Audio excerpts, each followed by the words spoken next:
I shouldn't have confessed to her. It's not what Sarah needed at all. She told me how painful it is for others to care about her. And why did I confess to her and make her feel even worse? Why was I so selfish? This is my fault. My swarming thoughts keep telling me everything I could have done to prevent this. If I just spent more time with her. Okay, can we just thank the game devs for blacking out the screen there, because I didn't need to look at that anymore.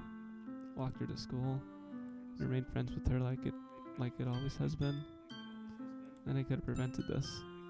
I know I could have prevented this. Screw the literature club. Screw the festival.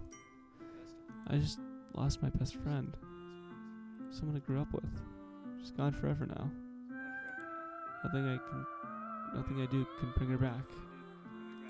This isn't some game where I can reset and try something different. I only had one chance and I wasn't careful enough. And now I'll carry this guilt with me until I die. Nothing in my life is worth more than hers, but I still couldn't do what she needed from me. And now, I can never take it back. Never. Never. Never. Never. Ever.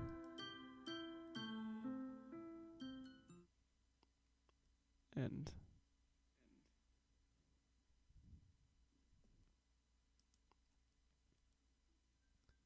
It's the end? What? What? What?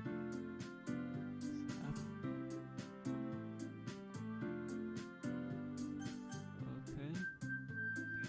I guess we'll push this new button.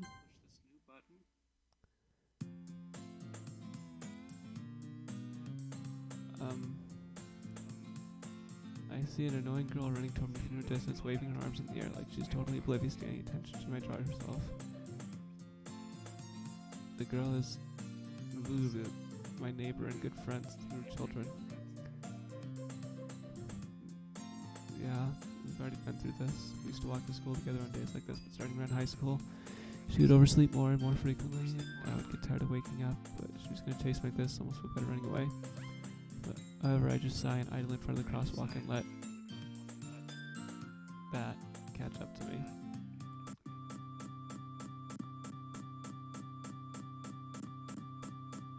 What? It's an ordinary school day like any other. Mornings are usually the worst, being surrounded by couples and friend groups walking to school together. Meanwhile, I've always walked to school alone. I always tell myself it's about time I meet some girl or something like that. But I have no motivation to join any clubs. I'm perfectly content just getting by on the average while spending my free time with games and anime. But there's always the anime club. But it's not like there would be any girls in it anyway. School day is ordinary as ever, and before I know it, it's over. After I pack up my things, I stare blankly at the wall looking for an ounce of motivation. Clubs. There really aren't any that interest me. Besides, most of them would probably be way too demanding for me to want to deal with. Guess I have no choice but to start with the anime club. Connor? Monica? Oh my goodness, I totally didn't expect to see you here. Okay. This is getting weird. It's been a while, right? Yeah, it has. Monica smiles sweetly. We do know each other. Well, we rarely talk, but we were in the same class last year. Yeah, we know all this. Monica was probably the most popular girl in the class, smart, beautiful, athletic. Basically, completely out of my league. Yep. So having her smile at me so gently feels a little... What do you come here for? Anyway. I've just been looking for some supplies to use for my club. Do you know if there's any construction paper in here? Or markers? I guess you could check the closet. You're in the debate club, right? About that. I actually quit the debate club. Really? You quit? Yeah. To be honest, I couldn't stand all the politics around the major clubs. Feels like nothing but arguing about budget and publicity and how to prepare for events. I'd much rather take something I personally enjoy and make something special out of it. Yeah, we've heard this. In that case, what club did you decide to join? I'm actually just starting a new one. Literature club. Literature? That sounds kind of dull. How many members do you have so far? It's kind of embarrassing, but there are only 3 of us so far. It's really hard to find new members for something that sounds so boring. Well, I can see that. But it's really not boring at all, you know? Literature can be anything. Reading, writing, poetry. Okay, theory moment. Did Monica tell Sayori to kill herself? I think she did. I mean, one of my members even keeps a manga collection in the club room. Wait, really? Yeah, it's funny, right? She always insists that manga's literature too. I mean, she's not wrong, I guess. And besides, a member's a member, right? Did Monica say she? Hey, Connor. By any chance, are you still looking for a club to join? I mean, I guess so, but in that case, is there any chance you could do me a big favor? I won't ask you to join, but if you could at least visit my club, it would make me really happy. Please? Because I have no reason to refuse. Besides, how could I ever refuse someone like Monica? Sure, I guess I could check it out. Ah, awesome. You're really sweet, Connor, you know that? It's nothing really. Shall we go then? I'll look for the materials some other time. You're more important. And thus today marks the day I sold my soul to Monica and her irresistible smile. Should probably save. Wait, what happened to all my save slots? Okay.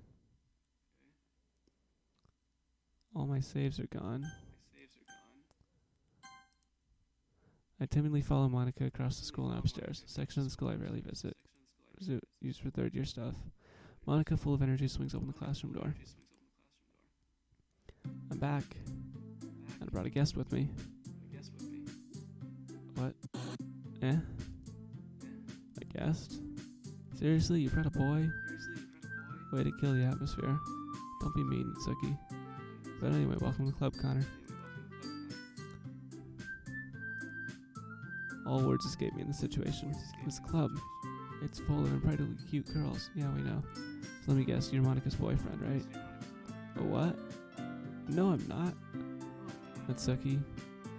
Girl with a sour attitude, whose name is apparently Natsuki, is the one I don't recognize. Her small figure makes me think she's probably a 1st year. Anyway, this is Natsuki, energetic as usual. This is Yuri, the vice president. No? Yeah, oh, this is so cursed. It's nice to meet you. Yuri, who appears comparatively more mature and timid, seems to have a hard time keeping up with someone like Natsuki. Yeah, it's nice to meet both of you. For the first time, ever. So I ran into Connor in a classroom and he decided to come check out the club. Isn't that great? Wait, Monica. Didn't I tell you to let me know in advance before you brought anyone new? I was gonna, well, you know. Sorry. I didn't forget about that. I just happened to run into him. In that case, I should at least make some tea, right? Yeah, that'd be great. Why don't you come sit down, Connor? The girls have a few desks arranged to form a table. Yuri walks to the corner of the room and opens the closet. Meanwhile, Monica and Natsuki sit across from each other. Still feeling awkward, I take a seat next to Monica.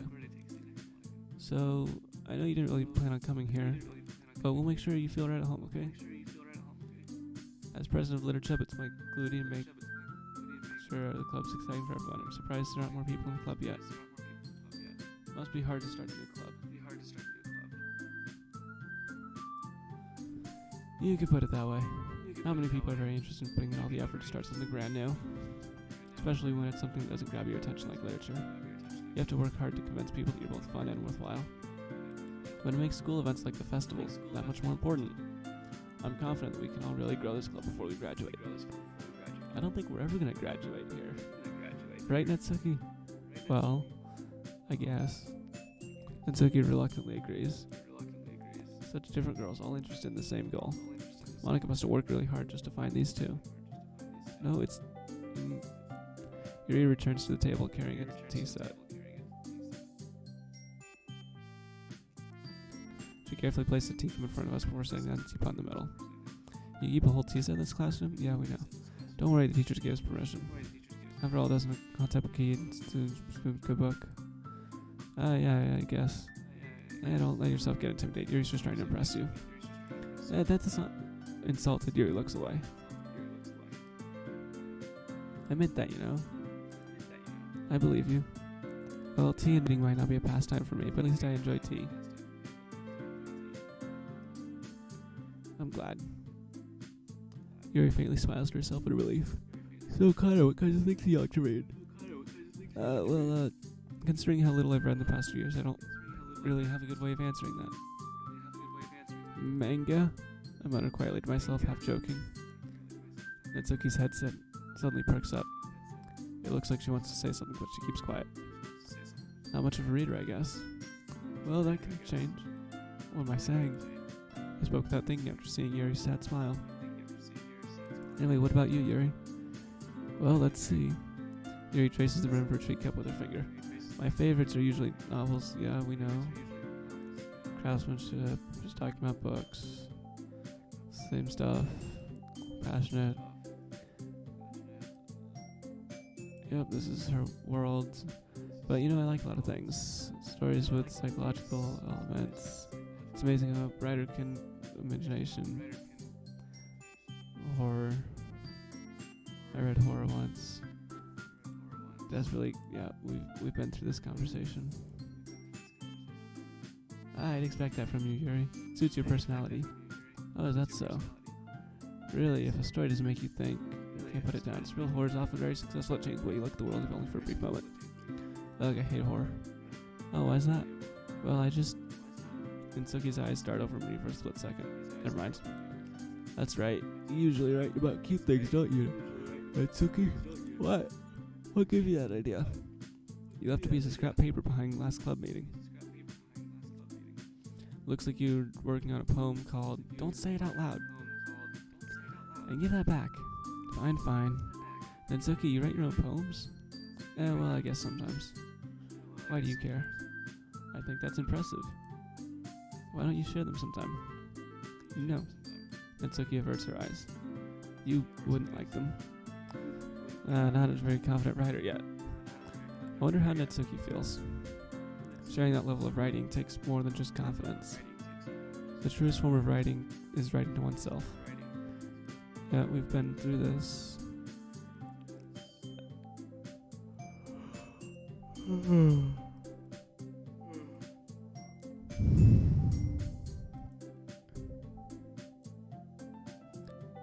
Yeah, we're all gonna write poems. And this is very confusing.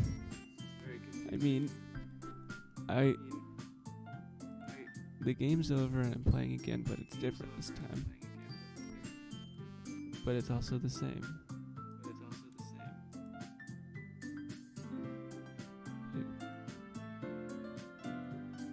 Okay, Yuri says I need to do my best to nurture the club as well as its members. Besides, now we have a new member. Seems like it's a good step for us to take. You agree as well, Connor? Hold on there, there's still one problem. Yeah, we're gonna argue about me being a member.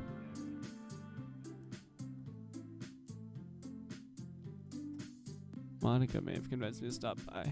No, that was supposed to be Natsuki. No, Sayuri. That's the Japanese thing. They all stare back with dejected eyes. But, sorry, I thought,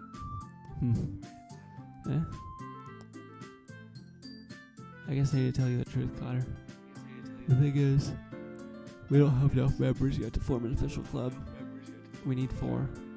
And I've been trying really, really hard to find new members. But if we don't find one before the festival, I'm defenseless against these girls. How am I supposed to make a clear-headed decision when it's like this? I'd feel terrible for letting them down in this situation. And besides, the club seems pretty relaxed. So if writing poems is a price I need to pay in order to spend every day with these beautiful girls, I'll do it. Yeah, right. Okay, I've decided then.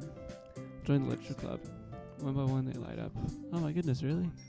You really mean that, Connor? Yeah. It'll be fun, right? You really did scare me for a moment. If you really just left after all this, I'd be super pissed. Connor, I'm so happy. We can become an official club now. Thank you so much for this. You're really amazing. I'll do everything I can to give you a great time, okay? Thanks, I guess. Okay, everyone. I think with that, we can officially end today's meeting on a good note.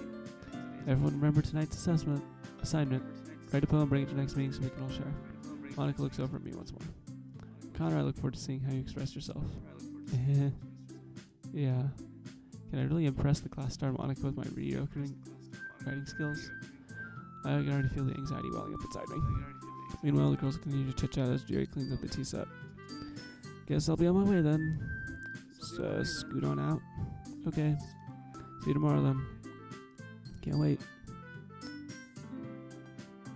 That I depart the club room, make my way home. The whole way my mind wanders back and forth between the three girls. That's Doki,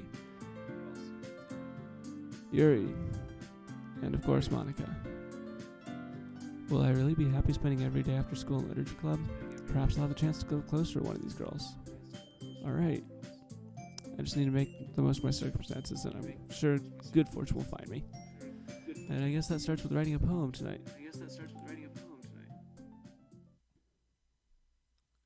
You have unlocked a special poem. Would you like to read it? Yes? Can you hear me? What? Yes? Excuse me?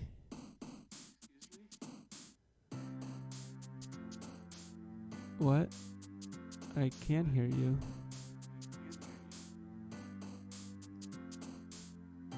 Okay.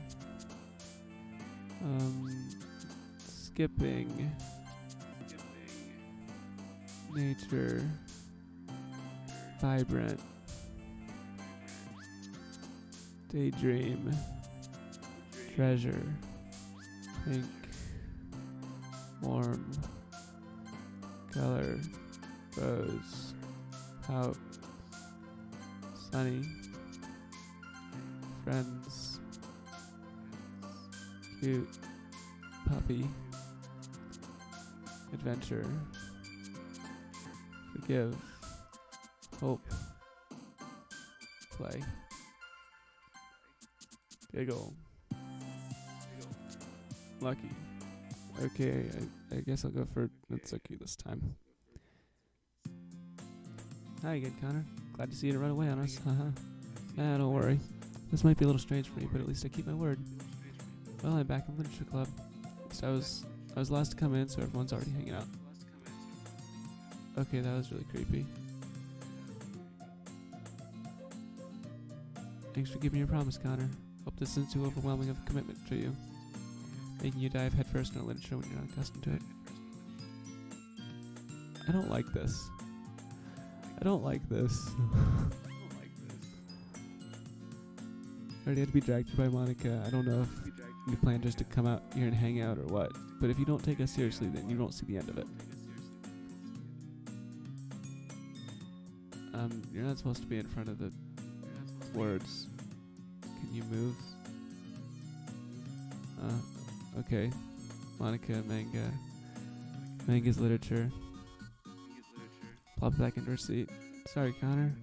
Make sure to put your comfort first, okay? Yuri shoots a disappointed glance. And anyway, now you're in the club and all. Perhaps you might have an interest in picking up a book to read. Well, I can't really say no either way. Like you said, I'm in this club now. So it only feels right for me to do something that, if you ask. Wait, I didn't mean it like that. Why are her fingers more claw-like right now? I don't like this. You don't really want it, then forget it or said anything, I guess. No, it's not that, Yuri. I just want to be part of this club. Even if I don't read often, I'm happy to pick up a book if you wanted me to. Are you sure? I just felt like, well, as vice president and all, then I should help you get started on something you might like. Yuri reaches into her bag and pulls out a book. I didn't want you to feel left out, so I picked out a book I thought you might enjoy. It's a short read, so it should keep your attention, yeah? We've been through this, and we could, discuss it if you wanted. So this is... How's this girl accidentally being so cute? She even picked out a book she thinks I like, despite me not reading much. Yeah, I'll definitely read this. Enthusiastically take the book. Phew. Well, you can read it at your own pace. I look forward to hearing what you think. Now that everyone's settled in, I expect Monica to kick off some scheduled activities, but that doesn't seem to be the case. Yuri's face is already buried in a book. You can't help but notice her intense expression, like she was waiting for this chance. Meanwhile, Natsuki is rummaging around in the closet. Ugh.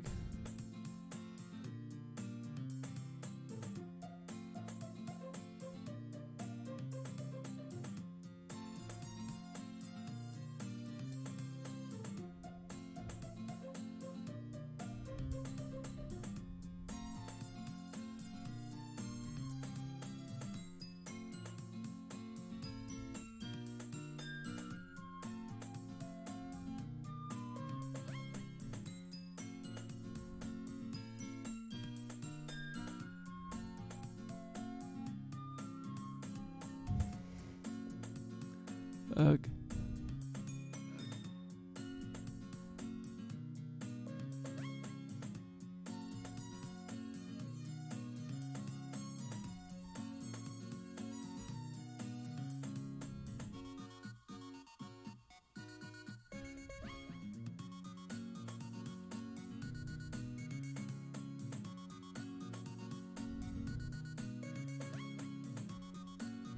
I hear Natsuki utter an exasperated sigh from within the closet.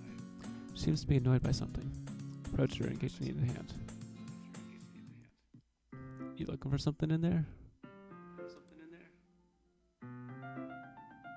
What?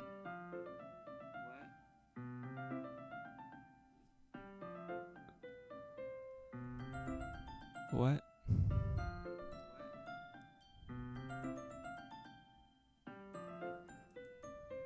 She never puts my stuff back in the right spot. What's the point of keeping your collection organized if someone else is gonna mess it up? It's a big collection. Natsuki slides a bunch of stacked books and boxes across the shelf. Manga. You read manga, right? Sometimes. Monkey. Manga is one of those things where you can't admit you're really into it until you figure out where the other person stands. How did you know anyway? I heard you bring it up at some point. Besides, it's kind of written on your face. What's that supposed to mean? I see. There's a lone volume of manga amidst the stacks of various books on one side of the shelf. Curiously, I pull it out of the stack. There it is! Natsuki snatches it out of my hand. Then she turns it into a box of manga and slips the volume right into the middle of the rest. Ah, much better. Seeing a box set with one book missing is probably the most irritating sight in the world. I know that feel. I get a closer look at the box set she's admiring. Parfait Girls. It's a series I've never heard of in my life. That probably means it's way out of my demographic, or it's simply terrible. If you're gonna judge, you can go do it through the glass that's on that door. She points to the classroom door. Hey, I wasn't judging anything. I didn't even say anything. It was the tone of your voice. But I'll tell you one thing, Connor. Consider this a lesson straight from the Literature Club. Don't judge a book. I don't know. Why is it evil? In fact, Natsuki pulls out the first volume of Parfait Girls from the box. I'm gonna show you exactly why. She shoves the book right in my hands. Stare at the cover. It features 4 girls in colorful attire striking animated feminine poses. It's exceedingly mo. I don't know what that means. Don't just stand there. Oh, look. Natsuki grabs my arms and pulls me out of the closet. Then she takes a seat against the wall beneath the windowsills. She pats the ground next to her, signaling me to sit there. Wouldn't the chairs be more comfortable? I take my seat. Chairs wouldn't work. We can't read at the same time like that. And why is that? I think it'd be easier to be close together like this. Okay, and Natsuki moves a lot faster than Yuri. Don't say that. You just make me feel weird about it. Natsuki crosses her arms, scoots an inch away from me. Sorry. Didn't exactly expect to be sitting this close to her either. Not that I can say it's particularly a bad thing. Dude, she's like 14. Why are you messed up?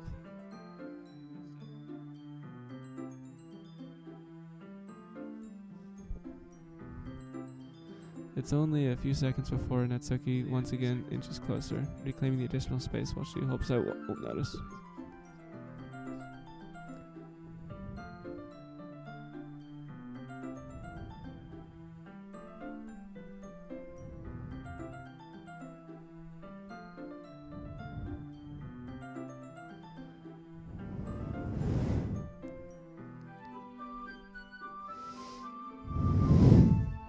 it's only a few seconds, yeah.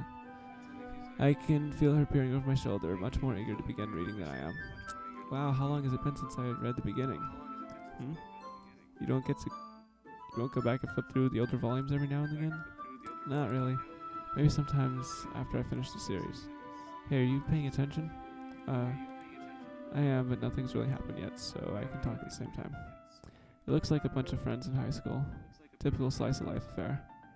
Kinda grew out of these, since it's rare for the writing to be entertaining enough to make up for the lack of plot. Are you sure this isn't boring for you?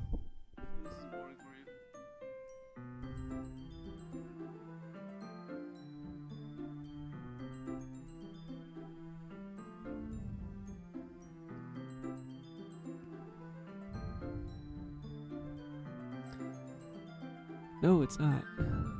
Even though you're just watching me read, well, I'm fine with that. If you say so.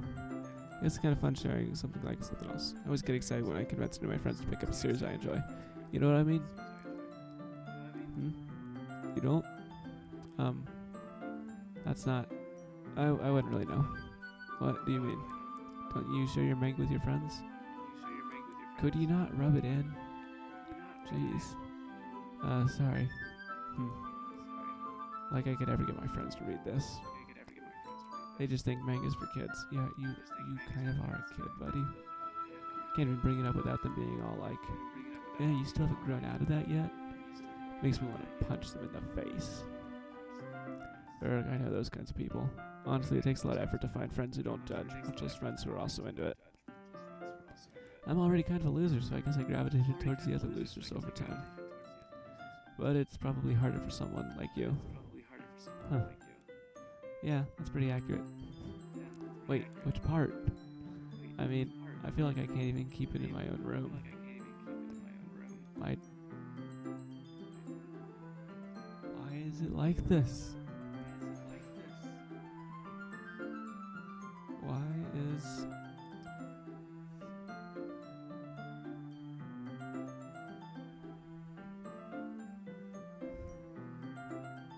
evil?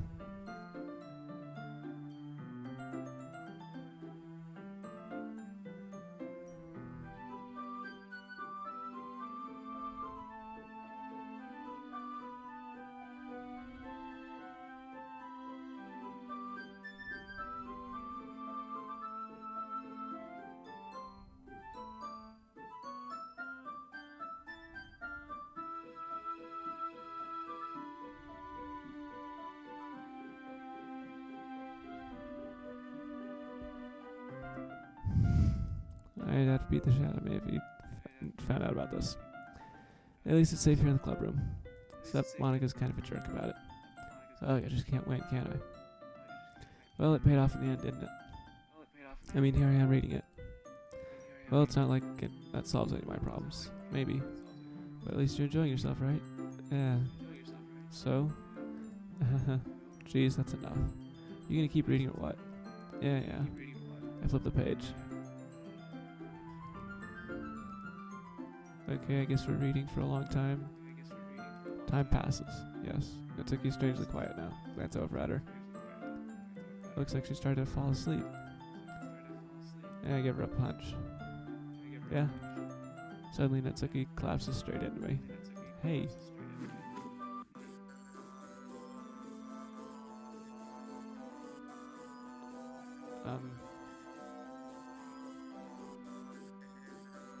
It's all like redacted.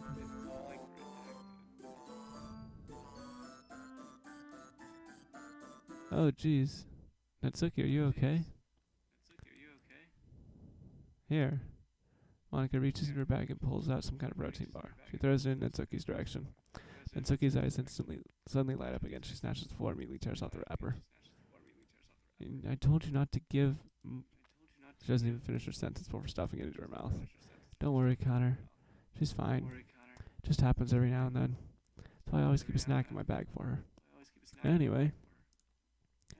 Why don't we all share our poems now?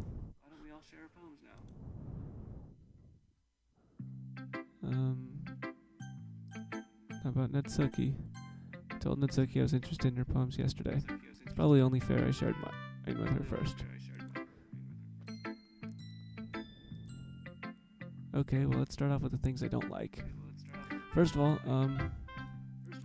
Natsuki rereads my poem. Never mind, I don't feel like giving you my opinion. And what's the point of sharing it in the first place? I wrote this when I could have been doing other things. In fact, I remember how I said I wanted to read your poems. That's what I had in mind when writing this. I wanted to help you feel comfortable enough to share yours. Like Monica said, well, I would be more comfortable sharing my poem if yours was really bad. You were supposed to show me some dumb poem and make me go, ha, well, that's not great. Let me show you what real literature looks like. And you went and ruined it. I hope you're happy. So in other words, you're saying that you liked it.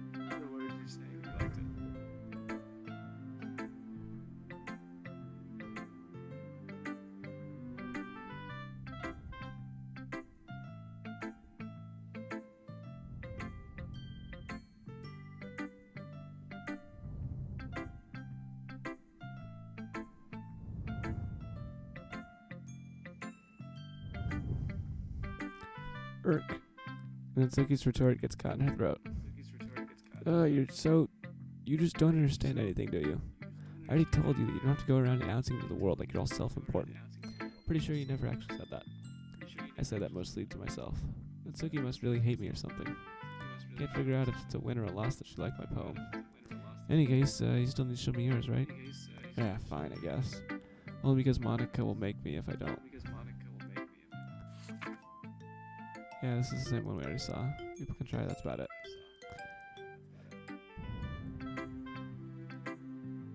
I like it, blah blah blah. Just be honest, I am. We're arguing.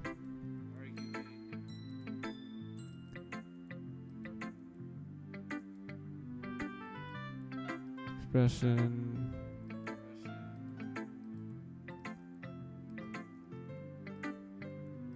If you want to hear me read this, go back to episode 1, where I read this.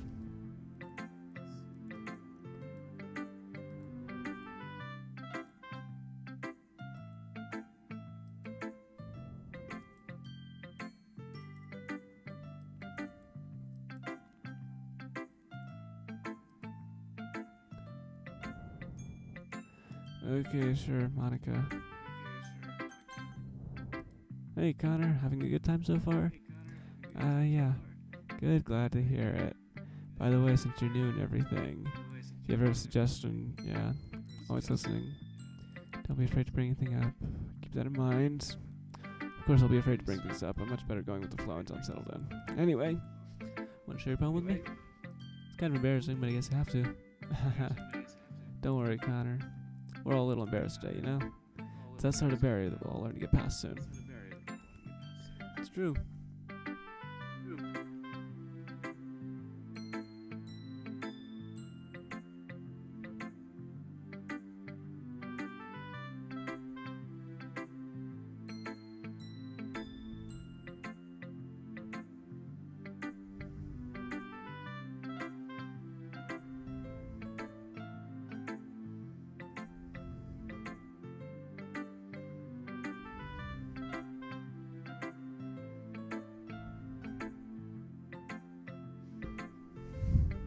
Hey Monica, my poem. I like it, Connor. Really? A lot cuter than I expected. Oh, jeez. No. It makes me think of something Natsuki would write. She's a good writer, too.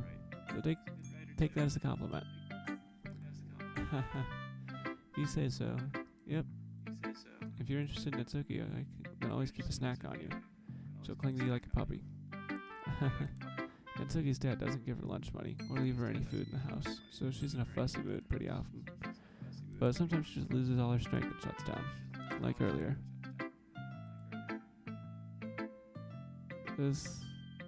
Okay.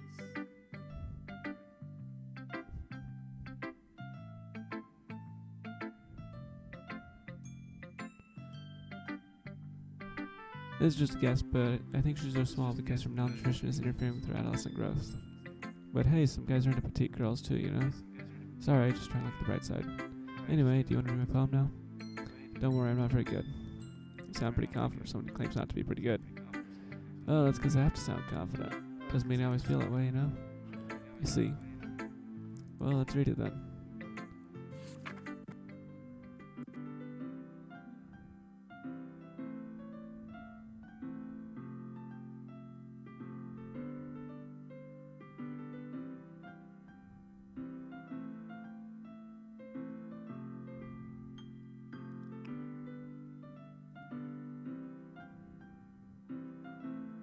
I think this one's different.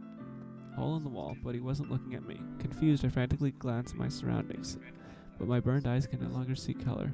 Are there others in this room? Are they talking? Or are they simply poems on flat sheets of paper? The sound of frantic scrawling, playing tricks on my ears. The room begins to crinkle, closing in on me. The air I breathe dissipates before it reaches my lungs. I panic. There must be a way out. It's right here. He's right there. Swallowing my fears, I branch my pen.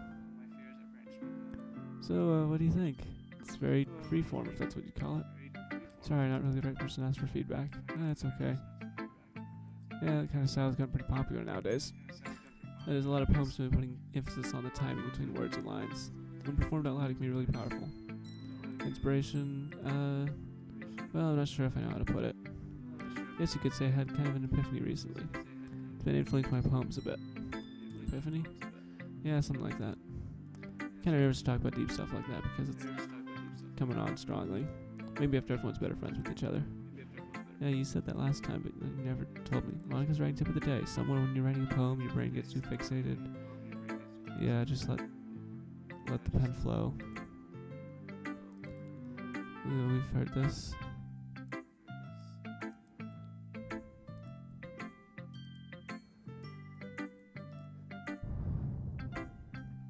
Alright, I want to see what Yuri says with this poem.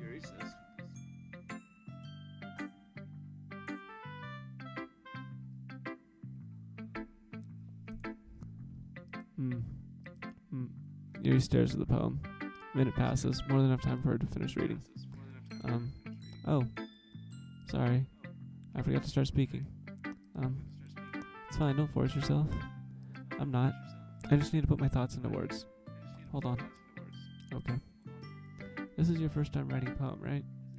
Yeah. Why do you ask? Just making sure. I guess that it might be after reading through it. So it's that bad. No. Did I just raise my voice?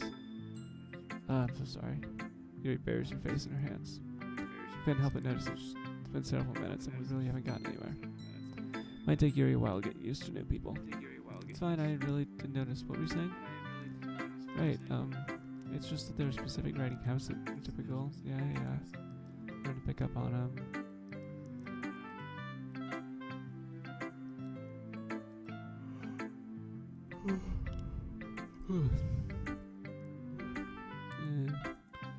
Her demeanor changes. She's not stammering anymore. I think the music's different.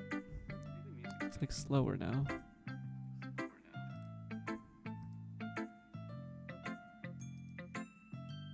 It's making me a bit biased though. Biased how? Well, never mind. Can we talk about people like that?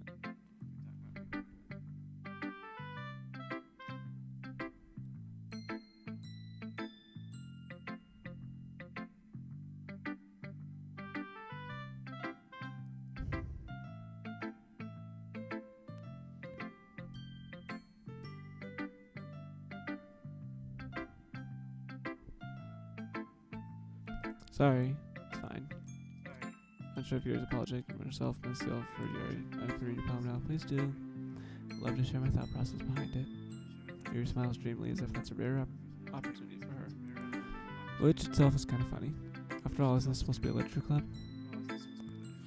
Goes under the light. Yeah, cool. Same poem. Okay, I'm just gonna skip the rest of this.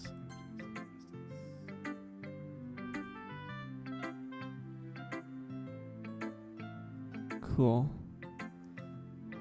Well, it makes me happy you think that. Just remember, it won't be too long before you pick up on these things too. Yeah, maybe you're right. Guess I'll have to keep trying. Counting on you. Phew. Guess that's everyone. Glanced around the room. It's a little more stressful than I anticipated. Except for everyone judging me for my mediocre writing abilities. Even if they're just being nice, there's no way my poems can stand up to theirs. Literature club after all. Sigh. Guess that's what I ended up getting myself into. Across the room, Monica's writing something in her notebook.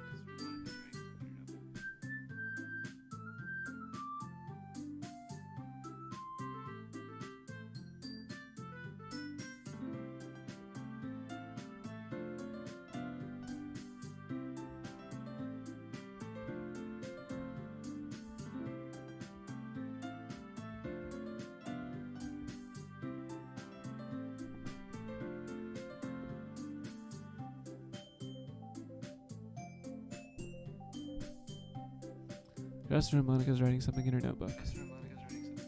My eyes land on Yuri and Itsuki. They gingerly exchange sheets of paper, sharing their respective poems. As they read in tandem, I watch each of their expressions change. Itsuki's eyebrows furrow in frustration. Meanwhile, Yuri smiles sadly. What is with this language? Eh?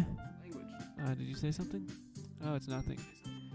Itsuki dismissively turns the desk poem with something. Could you say it's fancy? Ah, thanks. Yours is cute. Cute? Did you completely miss the symbolism or something? It's clearly about the feeling of giving up. How can this be cute? I know that. I'm just meant the language, I guess. I was trying to say something nice. Eh? You mean you have to try that hard to come up with something nice to say? Thanks, but I really didn't come out nice at all. Well, I do have a couple suggestions. If I was looking for suggestions, I would have asked someone who actually liked it. Which people did, by the way. Monica liked it. Connor did too. So based on that, I'll gladly give you some suggestions of my own. First of all, excuse me, I appreciate the offer, but I've spent a long time establishing my writing style. I don't expect it to change anytime soon, unless of course I come across something particularly inspiring. Which I haven't yet. Connor liked my poem too, you know. He even told me he was impressed by it. Natsuki suddenly stands up. Oh? I didn't realize you were so invested in trying to impress our new member, Yuri. Eh? That's not what Yuri stands up as well. Maybe you're jealous that Connor appreciates my advice more than he appreciated yours. Huh? And how do you know he didn't appreciate my advice more? Are you that full of yourself? No. If I was full of myself, I would deliberately go out of my way to make everything I do overly cutesy. Well, you know what? I wasn't the one whose boob eyes grew a size bigger as soon as Connor started showing up. That's okay. That's a little... This does not involve you. Taking out your own insecurities and others like that. You really act...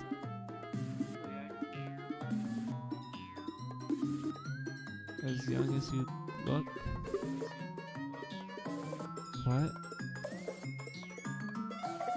What? What's happening? I don't want to click anything because it seems like there's a climax. Okay, what's going on? Now we're Slenderman. You really act as long as you look. What's Suki? Me? Look who's talking. You want to be edgy, bitch. Edgy? Sorry that my lifestyle is too much for someone of your mental age to comprehend. See? Just saying, that proves my point.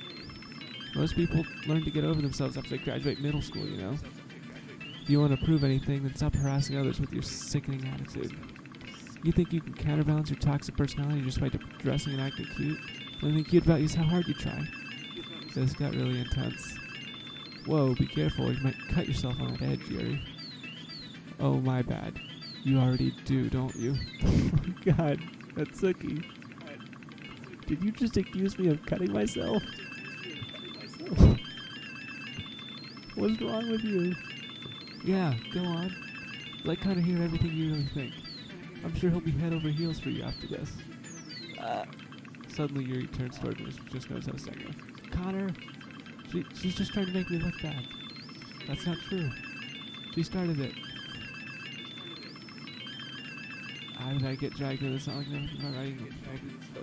So whoever's gonna be Mitsuki, sure. Mitsuki. Mitsuki. What? Mitsuki? Is that the wrong option? Mitsuki. Mitsuki. Mitsuki. Mitsuki. Go away. Mitsuki. Mitsuki. Hey Connor. Why don't we step outside for a little bit? Okay? Sorry about that. They really shouldn't have tried to get you involved. Probably better for us to stay out of this. We'll go back inside once they're done yelling. But I wanted to watch them fight. Some president I am, right? Can't even confront my own club members properly. I just wish I was able to be a little more assertive sometimes. But I never have it in me to put my foot down against others.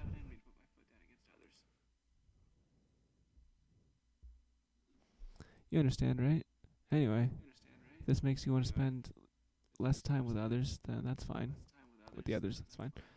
I'd be happy to spend some time with you instead. Suddenly, Natsuki runs out of the classroom. Oh, she looks mad. She quickly runs away. Oh dear. That's not an oh dear face, that's a evil face. Looks like they're done. I didn't mean it. This ended a lot worse than it did last time. I didn't mean it. I didn't mean it. Yuri is rocking back and forth in her desk with her palms on her forehead. Yuri? I didn't mean it. I believe you. I have no idea what Yuri might have said to Natsuki. Or did. Connor. Please don't hate me. Please. I'm not like this. There's something wrong with me today.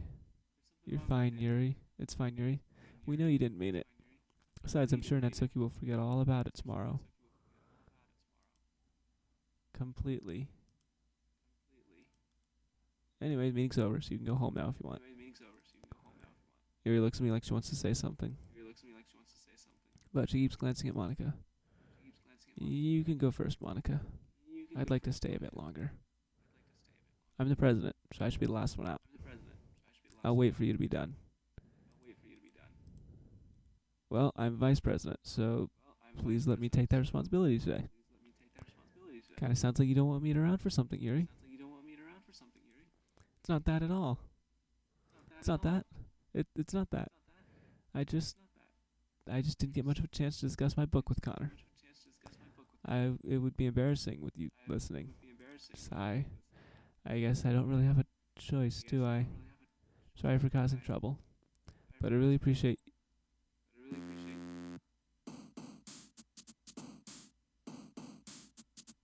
No? What?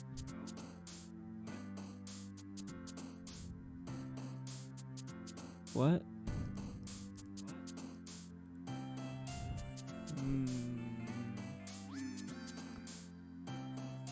Did she just get Thanos snapped? That happened really fast. I think I might accidentally click through it. Prayer. Boop. Family. What's wrong with her eyes? Spinning. Contamination. Us.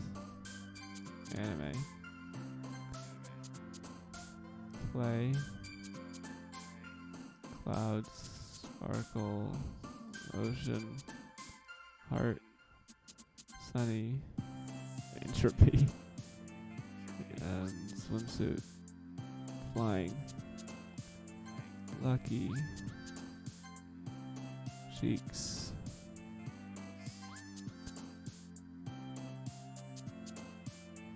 This looks like a good choice.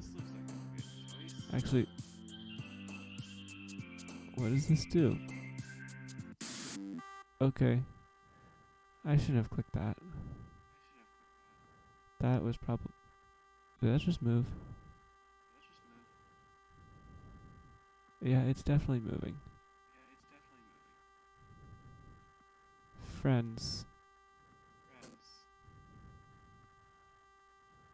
Loud. I should not have clicked that one. Another day passes. It's time for the club meeting already. Got a little more comfortable around the bus.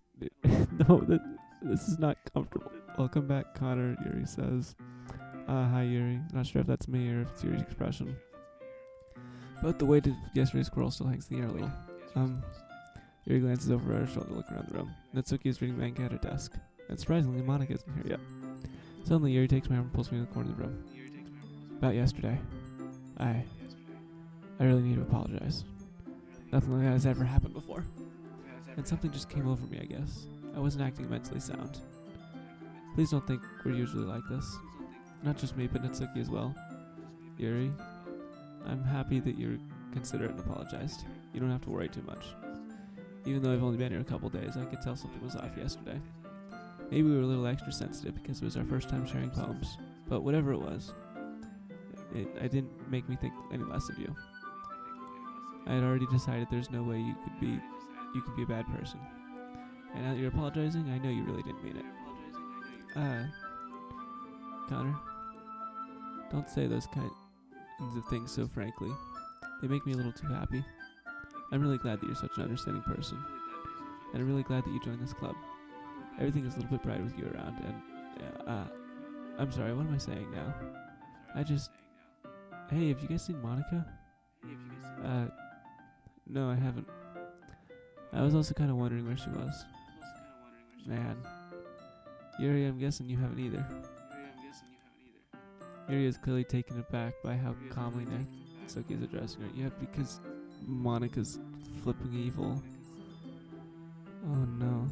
She brainwashed her. No, I haven't. Jeez, isn't like her at all.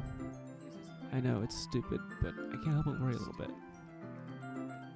What? Why are you looking at me like that? Natsuki, about yesterday. I just wanted to apologize. I promise I didn't mean any of the things I said. And I'll do my best to stay under control from now on. So, what the heck are you talking about? Did you do something yesterday? Jeez. Whatever's on your mind, I'm sure it was nothing. And I don't even remember anything bad happening. You're the kind of person who worries too much about little things, aren't you? But I accept your apology anyway, if it helps you feel any better about it. Besides, it's kind of nice to hear, since I was always afraid you secretly hated me or something like that. No, not at all. I don't hate you. You're kind of weird, but I don't hate you either. Natsuki turns to me. You're still on trial, though. Hey. Suddenly a door swings open. Sorry, I'm super sorry. Ah, there you are. I didn't mean to be too late. I hope you guys weren't worried or anything. Nah. Well, Natsuki was. I was not. What took you so long anyway? Well, my last period today was study hall. To be honest, I kind of just lost track of time. That makes no sense, though. You would have heard the bell ring, at least. I must not have heard it since I was practicing piano. Piano? I wasn't already played music as well, Monica? Don't give me more credit than I deserve. I guess I've been practicing for a while, but I'm not really good at it yet. Okay, I keep looking down here at the words, and my eyes, they're looking down there. And they drift up, and I keep expecting the faces to be distorted or weird or evil now. It's wigging me out. Anyway, I've been practicing for a while, but I'm still not very good yet. Still, that must require a lot of dedication. So I'm still impressed. Well, thanks, Yuri. You should play something first sometime. That's... Monica just looks at me. Well, I'm working on a song, but it's not quite done yet. Maybe once I get a little bit better, I will. That sounds cool. That is different than last time. I look forward to it. Is that so? In that case, I don't let you down, Connor. They always say, is that so, too. Monica smiles sweetly. I didn't mean to put any pressure or anything like that. Don't worry. I was hoping I could share it with you anyway. I guess that's why I've been practicing so much recently. I see. I'm not sure if Monica was referring to the whole club or just me. In that case, best of luck. Thanks. So, I didn't miss anything, did I? No, not really.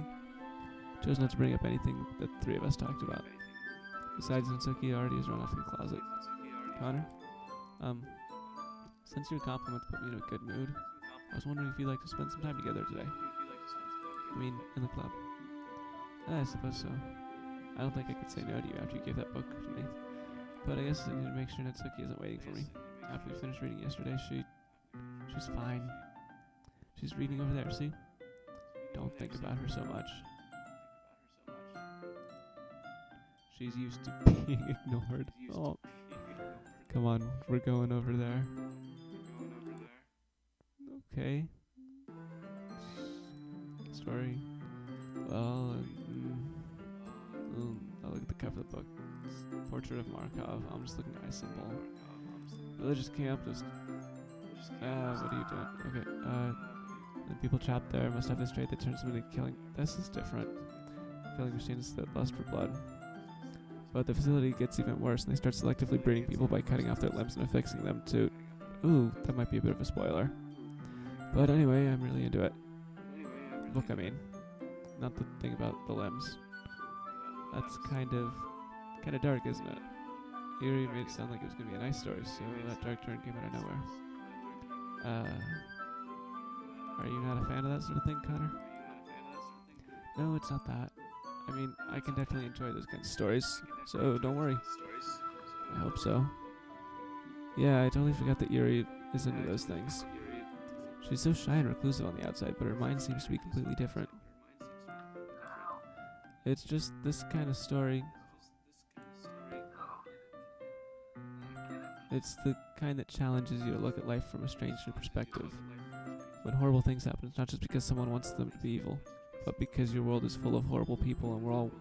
That's different. And we're all worthless anyway. No? That's not what you said last time?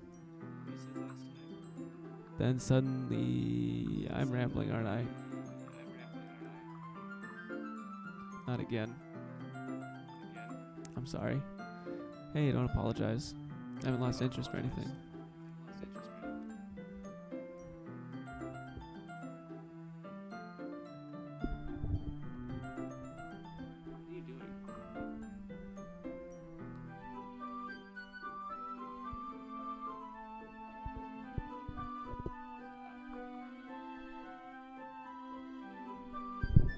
Well, I guess it's alright then. But I feel like I should let you know that I have this problem. When I like things like books and writing fill my thought, my whole body gets incredibly something. I forget to pay attention to other people. I'm sorry if I ended up saying something strange. And please stop me if I start talking too much. I really don't think you need to worry. It just means you're passionate about reading. Least I can do is listen. It's a literature club after all. That's true. Fact. I might as well get started reading it, right? Stop doing that. Yes. I mean, you don't have to, but... what are you saying? Why am I doing this? I don't want to read a book with Yuri. I wanted to read manga with Natsuki. What are you saying? Let me just get the book. I quickly retrieved the book I'd put in my bag. Alright, it's fine if I sit here, right? Slip into the seat next to Yuri's. Yeah, I've been through this. Yeah. You sure? Seem a little apprehensive. I'm sorry. It's not that I don't want you to. It's not something I'm not very used to. But it's reading in company with someone. I see. Well, just let me know if I end up distracting you or anything. Alright. Open the book and start the prologue. Soon I understand what reading out the company. I can feel her presence over my shoulders to read. Not a particularly bad thing. Maybe a little distracting, but the feeling is somewhat comforting. Yuri's in the corner of my eye. I realize that she's not actually looking at her own book. I glance over. She looks like she's reading from my book instead. Sorry. I was just bathing in the feeling of my body. What? Yeah, I gotta see that in the recording. You really apologize a lot, don't you? I do? I don't really mean to. Sorry. I mean... Here, this should work, right? Slide my desk until it's up against Yuri's and hold my book more between the two of them. I suppose so. Yuri timidly closes her own copy. Once we each lean in a bit, her shoulders almost touching. It feels like my left arm's in the way, so instead I use my right hand to hold the book open. I guess that kind of makes it difficult to turn the page. Here. Yuri takes her left arm and holds the left side of the book between her thumb and forefinger. I do the same with my right arm on the right side of the book. That way I turn the page and Yuri slides it under her thumb as she flips to the side, and holding it like this, or held even closer than before. It's actually kind of distracting me. It's as if I can feel the warmth of Yuri's face just in the corner of my vision. Are you ready? Just turn the page. Oh, sorry. I think I got distracted for a second. That's over Yuri's face again and our eyes meet. I don't know if I'm able to keep up with her. That's okay.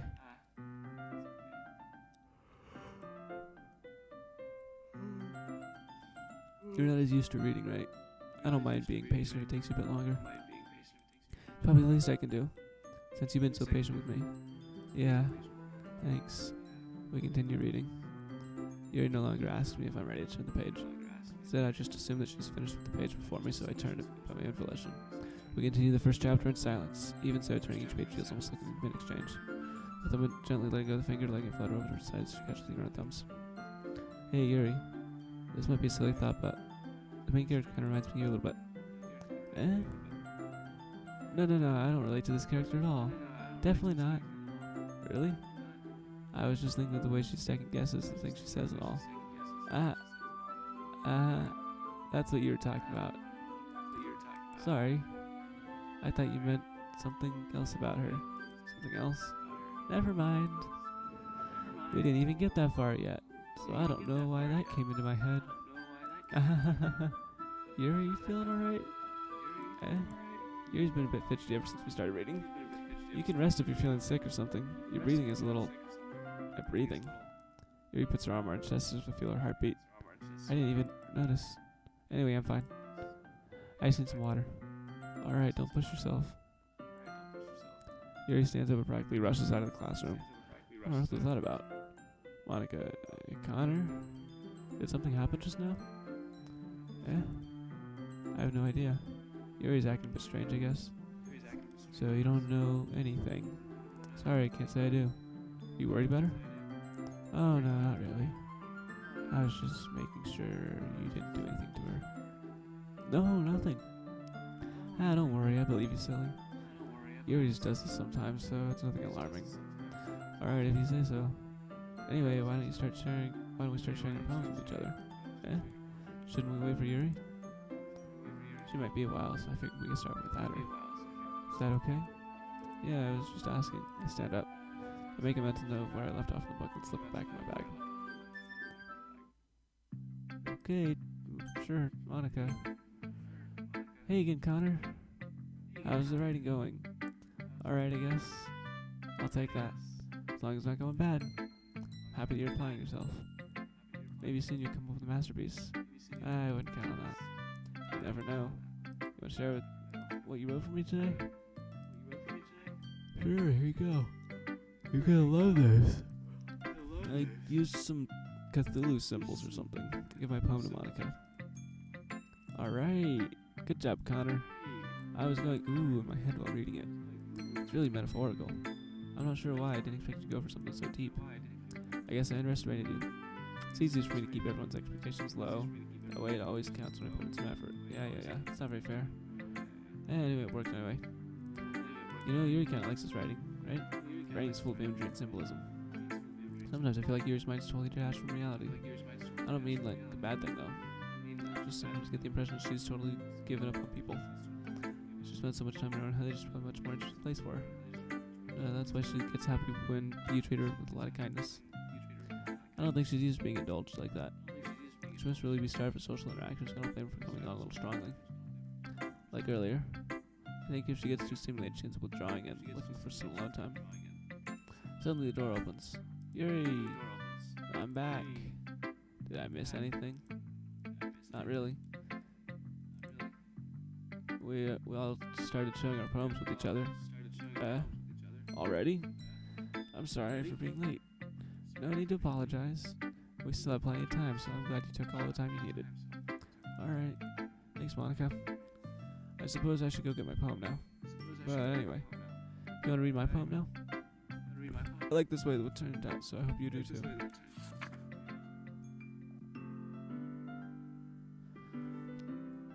Save me, the colors, they won't bright. Beautiful colors, flashing, expanding, piercing. Red, green, blue, an endless cacophony of meaningless noise. It won't stop, vibrant, squeaking, piercing, sine, cosine, tangent, like a knife. That's new. On a breathing ribcage, breathing, endless. Poem of meaningless. Delete her. Excuse me?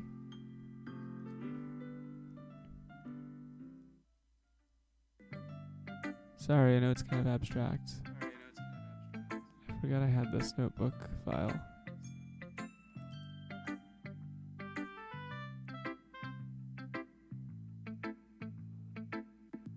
I don't know if I need that. I'm just trying to, well, never mind. There's no point in explaining. Anyway, there's Monica's writing tip of the day. Sometimes you'll find yourself facing a difficult decision. When that happens, don't forget to save your game. You never know when, who am I talking to? Can you hear me? Tell me.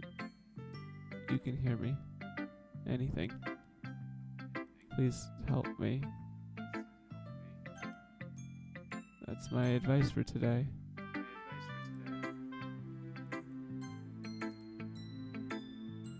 Okay. That's cool. Thanks for listening. Sure, Natsuki.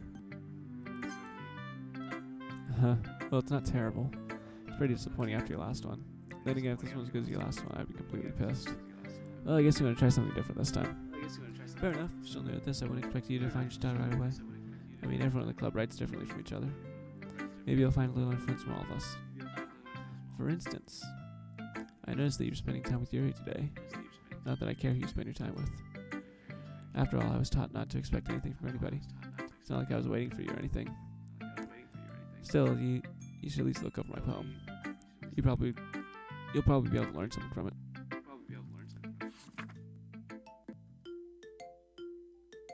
I'm not gonna try and read that.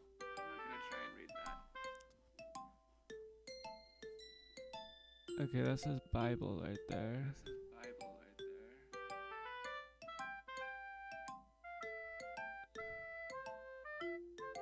Any other patterns? Serbia, maybe?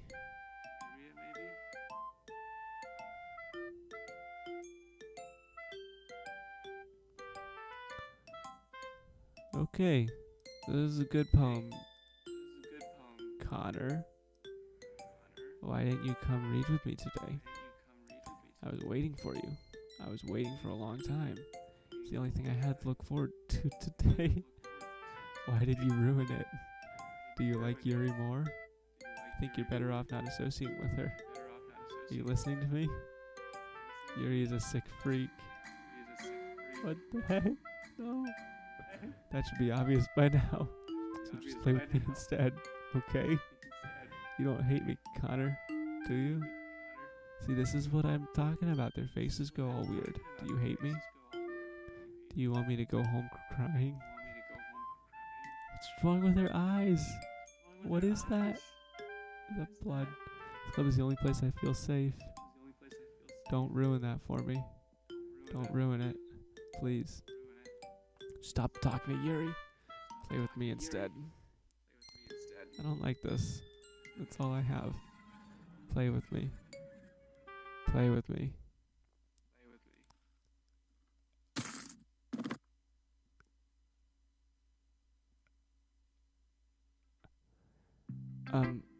She just broke her own neck. Do I still have to talk to Yuri? 'Cause Natsuki just did that. Okay. Hi, Yuri. I don't want to talk to you. See what you written today. Yuri smiles and takes a deep breath. I just like holding it. I mean, the poem turned out good. It's Well, there are some things you could work on, but that doesn't really matter. It feels like anything written by you is a treasure. That came out a little awkward. Let's move on. Here's the poem I wrote. You don't have to like it or anything. Okay, this one's new. It's a really long one.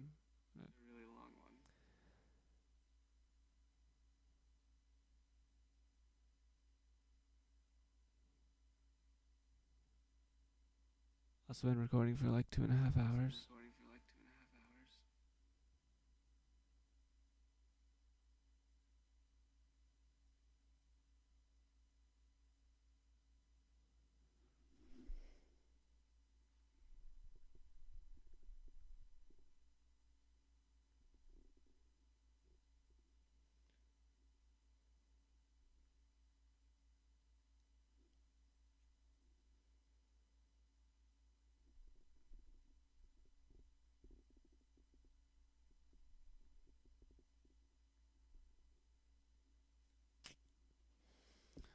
Alright, let's tackle this big paragraph. Wheel, a rotating wheel, turning an axle, grinding, bolt head, linear gearbox, falling sky, 7 holy stakes, a dock ship, a portal to another world, a thin rope tied to a thick rope, a torn harness, parabolic gearbox, expanding universe, time controlled by slipping cogwheels, existence of God, swimming in open water in all directions, with open water in all directions, drowning, a prayer written in blood, a prayer written in time devouring snakes with all human eyes, a thread connecting all living human eyes, a kaleidoscope of holy stakes, exponential gearbox, a sky of exploding stars, God disproving the existence of God, a wheel rotating in 6 dimensions, 40 gears and a ticking clock, a clock that ticks 1 second for every rotation of the planet, a clock that ticks 40 times every time it ticks every second time. A bolt head of holy stakes tied to the existence of a docked ship to another world, a kaleidoscope of blood written in clocks, a time-devouring prayer connected in a sky of 40 gears that open human eyes and open human eyes in all directions. Breathing gearbox, breathing bolt head, breathing ship, breathing portal, breathing snakes, breathing God, breathing blood, breathing holy stakes, breathing human eyes, breathing time, breathing prayers, breathing sky, breathing wheel.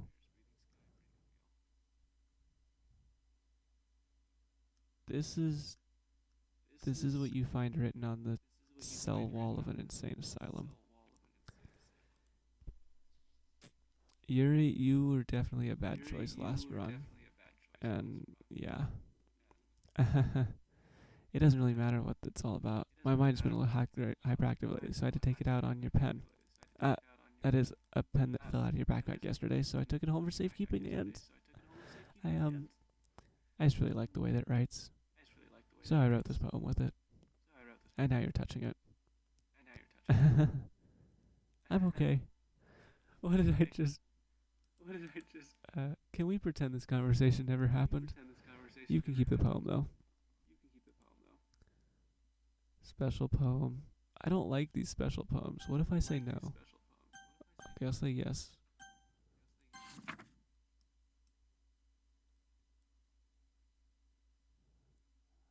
Okay, everyone. We're all done reading each other's poems, right? That wasn't a poem. That was the kaleidoscope of Monica. We have something we need to go over today, so we come sit in the front of the room. This is about the festival. Well, sort of. Do we have to do something for the festival? It's not like we have put together anything good in just a few days. Well, it just ended up embarrassing ourselves when we're getting new members. It's a concern of mine as well. I don't really do well last minute preparations. Don't worry so much. We're gonna keep it simple, okay? Look, I know everyone's been a little more lively ever since Connor joined and we started some club activities, but this isn't the time for us to become complacent. We still only have 4 members. The festival is our only chance to find more, you know? What's so great about getting new members anyways? We already have enough to be considered an official club. More members will just mean everyone gets noisier and more difficult to manage. Suki, I don't think you're looking at the right way at all. Don't you want to share your passion with as many people as you can? To inspire them to find the same feelings that brought you here in the first place? The literature club should be a place where people can express themselves like they can't do anywhere else. It should be a place so intimate that you never want to leave. I know you feel that way too. We all do. I know we all do. So that's why we should work hard to put something together for the festival. I mean, even if it's small. Right, Connor? Oh, come on. You can't take advantage of Connor to agree with you just because he doesn't know how to say no to anything. Look, Monica, you really think any of us here just joined the club with other people in mind? You ain't never even talked until Connor joined. As for me, I just like it better here. I just like it better here than I do at home. And Connor isn't even passionate about literature in the first place. And that's everyone. Sorry, but you're really the only one here interested in finding new members. The rest of us are fine like this. I know you're president and all, but you should really consider our opinions for once. Monica is clearly taken aback by Netsuki's words. That's not true at all. I'm sure Yuri and Connor want to get more members too. Right? I don't know about Yuri, but I'm kind of indifferent. If I showed as much enthusiasm as Monica wanted, then I would probably be lying. Still, if it's up to me to rescue the situation, no. Netsuki's right, isn't she? This club, it's nothing more than a place for a few people to hang out. Why did I think everyone here saw it the same way I did? But that doesn't mean that we're against getting new members or anything. Connor, why did you even join this club? What were you hoping to get out of it? Well, it's not really something I can be honest about, is it? In fact, if I remember, you weren't even given a choice not to join. Monica sits down and stares at her desk. What's the point of this? All this anyway? What if starting this club was a mistake? What's happening? Oh, now you've done it, Natsuki. What about me? What, me? I just spoke my mind. Is that a crime to be honest? It's not about being honest. It's about word choice. Besides, you have no right to speak for everyone else in the club like that. You don't understand at all. I want a place that feels nice to hang out with a few friends. Is there a problem with the club being that for me? There aren't really many other places like that for me. And now Monica wants to take it away from me. She's not taking anything away. Nope, Connor. It's not the same. It won't be the same with the direction she wants to take it. If I wanted that, then I would have joined any other stupid club. But this one, I mean, at least for a little bit of time, things were nice. Natsuki starts packing up her things. I'm going home. I feel like I don't belong here right now. Natsuki ignores Yuri and walks right out of the classroom. This is bad. I don't know what to do. Well, do you have an opinion on the festival? I don't know. I'm kind of indifferent, I guess. Who cares about that obnoxious brat?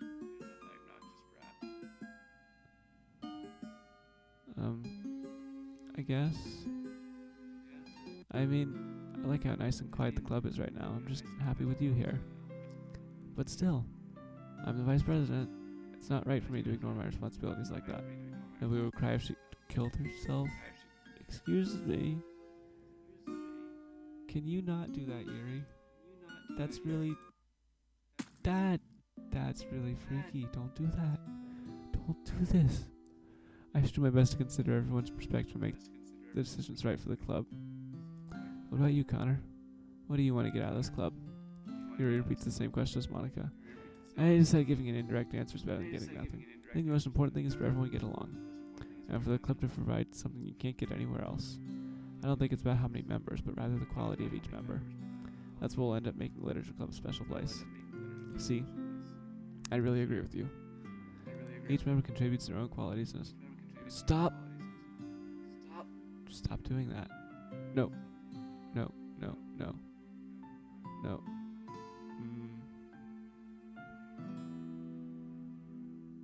Every time I look down, she drips blood from her eye. That's not cool. With each change of members, the identity of the club as a whole will change too. I don't think that's necessarily a bad thing. Stepping out of your comfort zone once in a while. So if you'd like to help Monica with the festival, then I'm on your side as well. Alright. Well, maybe we can all talk to Natsuki tomorrow. Yuri nods. Hey, Yuri. Yeah? I know things were a little awkward yesterday, but I feel like you deserve to know that I still think you're a wonderful vice president. And also a wonderful friend. Monica, I want to do everything I can to make this the best club ever, okay? Me too. Yeah. Let's all go home for today. We'll talk about the festival tomorrow. Okay. I look forward to it. Shall we go tomorrow? Shall we go, Connor? Please don't take this the wrong way, but I'm gonna chat a little bit with Connor before we leave. Oh God. Just see what he thinks of his time here and all that. It's important for me as president. Please don't kill me. Yuri looks a little troubled, but she doesn't protest. Okay. I trust your judgment, Monica. In that case, I'll see the two of you tomorrow. See you tomorrow. Monica waves as Yuri exits the classroom. Phew. Things have been a bit hectic lately, haven't they? Connor, I just wanted to make sure you're enjoying your time here at this club.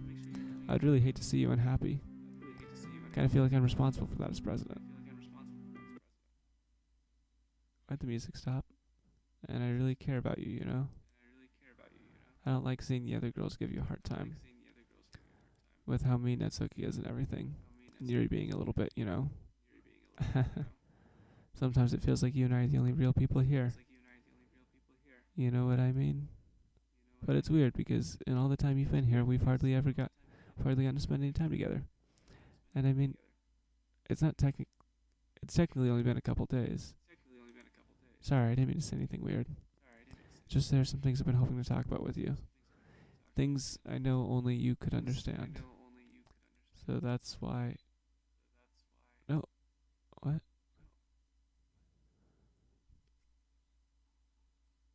Wait, what just happened? I didn't see that last part. Okay. Landscape. No. Anime. Fantasy. Pop. Clumsy. Puppy. 11 billion cheeks. Fireworks. Swimsuit. Fluffy. Daydream. Waterfall. This is not how you count. Strawberry.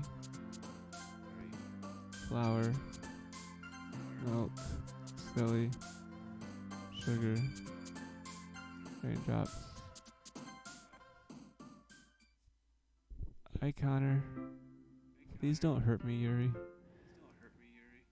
I've been waiting for you.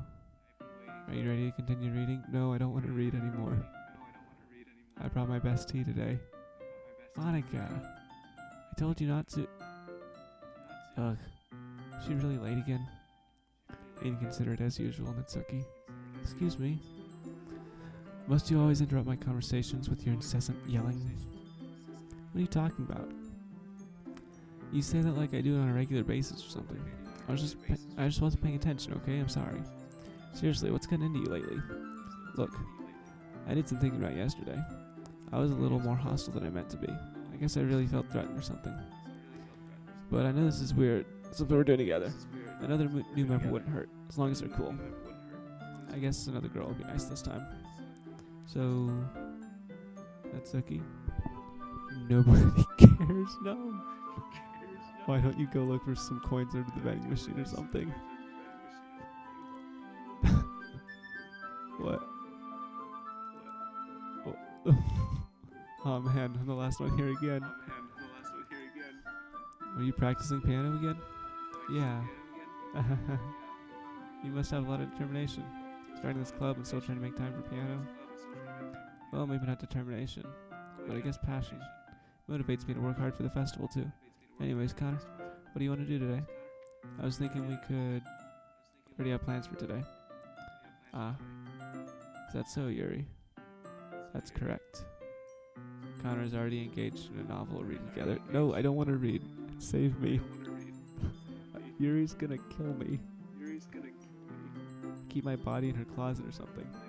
Aren't you glad I've already gotten into literature, Monica? Help. I suppose. I was just... Actually, it doesn't matter. It really doesn't. You guys can do whatever you want. Yay! Thank you for understanding, Monica.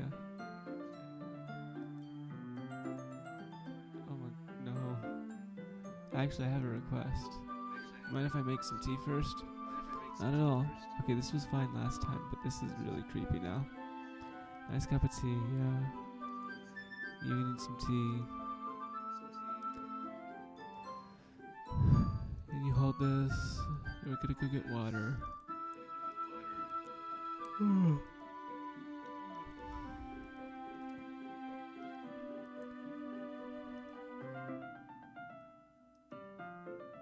No, she's not methodical and stuff. She's scary. Creepy. It won't take long. You stay here. Picture in hand, Yuri. And now I'm alone with Monica again. Did Yuri leave you again? No, it's not like that this time. She's just filling up the water pitcher to make tea. Oh, okay. Sorry for the misunderstanding.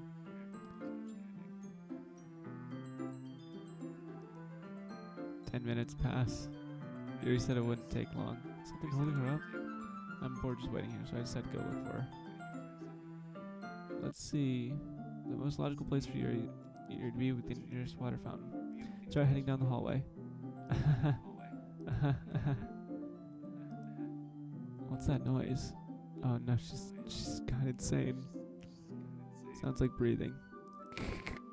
A sharp inhale, like someone sucking air through their teeth. Are they in pain? I reach the corner and peer around it. Yuri?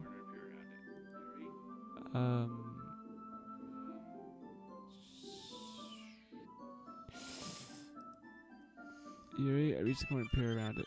Sharp inhale like someone sucking air. Sounds like breathing coming around the corner. What's that noise? Ha ha ha. There's another hallway. Am I going backwards? What? No, I don't know if it'll take like 10 minutes past. I'm back.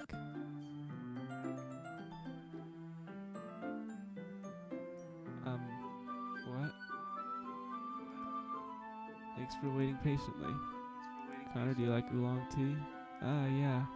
Anything is fine. Very well. Yuri sets the temperature on the kettle to 200 degrees. Now it's time to get the teapot. You really do this properly, don't you?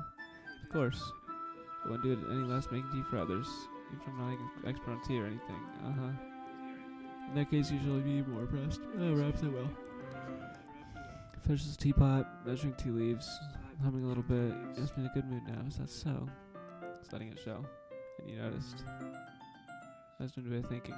And I said, try expressing myself a little bit more. Turns out it's not very hard for me to do. When it's you who's around anyway. Ah, that's great, Yuri.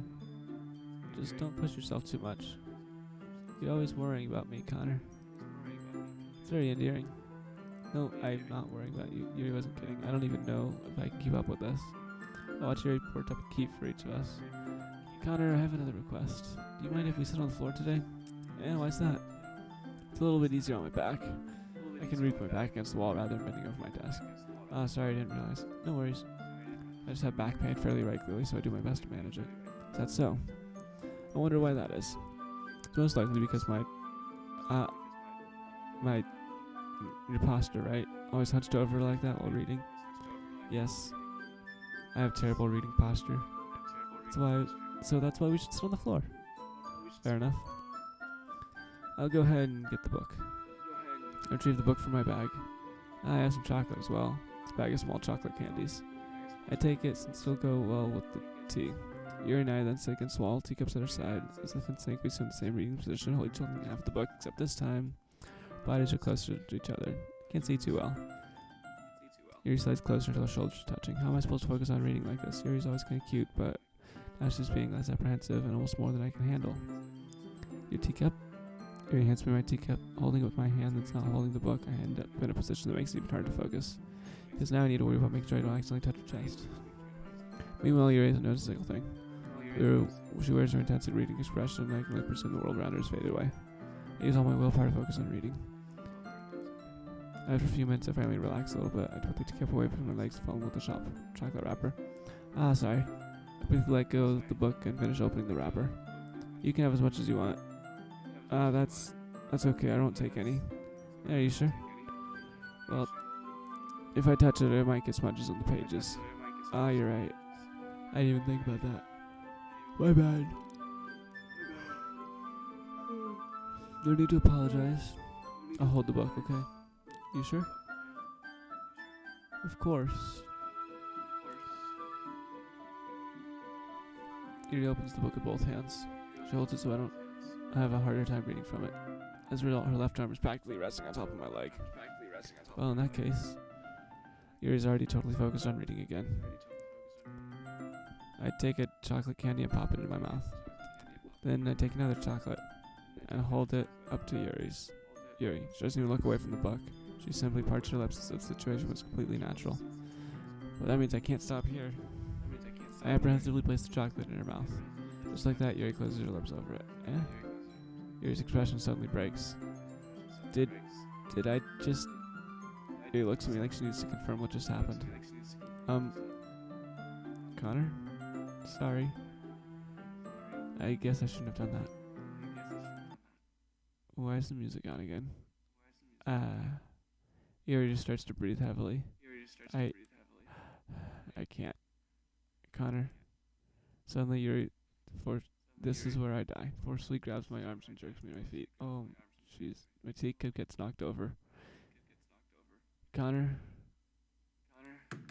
My heart. My heart won't stop pounding, Connor. I can't calm down. I can't focus on anything anymore. Can you feel it, Connor? Yuri suddenly presses my hand against her chest. Why is this happening to me? I feel like I'm losing my mind. I can't make it stop. It even makes me not want to read. I just want to look at you. Please don't kill me. Go away. Go away, go away, go away, go away.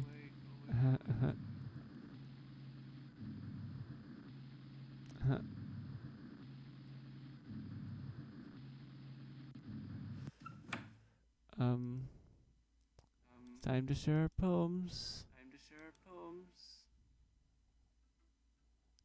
I don't want to show it to Yuri at all. How about Monica again? Monica's poems are always fun, right? Connor, I think you saw something earlier you weren't supposed to see. I didn't want to have to tell you this, but I don't think I have a choice. It's getting kind of dangerous for you to spend so much time with Yuri. I don't know why, but she seems pretty easily excitable when she's around you. Which shouldn't be a problem in itself, but when Yuri gets too excited, she finds a place to finds a place to hide and starts cutting herself with a pocket knife. Isn't that kind of messed up? She even brings a different one to school every day, like she has a collection or something. I mean, it's definitely not because she's depressed or anything like that. I think she just gets some kind of high from it. Might even be like a sexual thing. The point is, you've been kind of enabling her. I'm not saying it's your fault, though. I guess it's just that's why I had to explain it all to you. So I think if you keep your distance, that'd probably be best for her. Well, while you're at it, don't be shy to spend a little more time with me. That's a little bit forward, to put it lightly. I at least have it together in my head, and I know how to treat my club members. Anyway, I worked really hard on this poem, so I hope that it's effective. Here goes.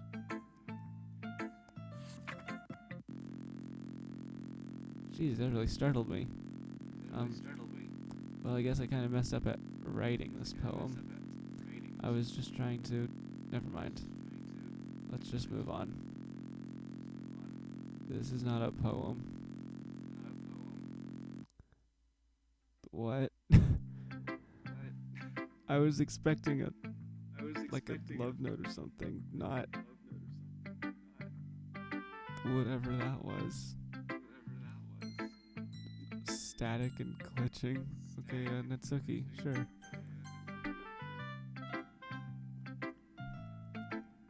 This one's alright. Alright? Oh yeah. It's about as good as yesterday's anyway. Still can't really tell how much you actually care about writing, but either way you're doing alright. Even though you're not really spending time with anyone but Yuri. I still think it's nice to have activities that we all participate in. So you better keep working hard. I mean, I know I'm not president or vice president or anything, but that doesn't mean you can let me down, okay? So, at least read mine too for now. But just to be clear, this poem means a lot to me, so read it carefully, okay?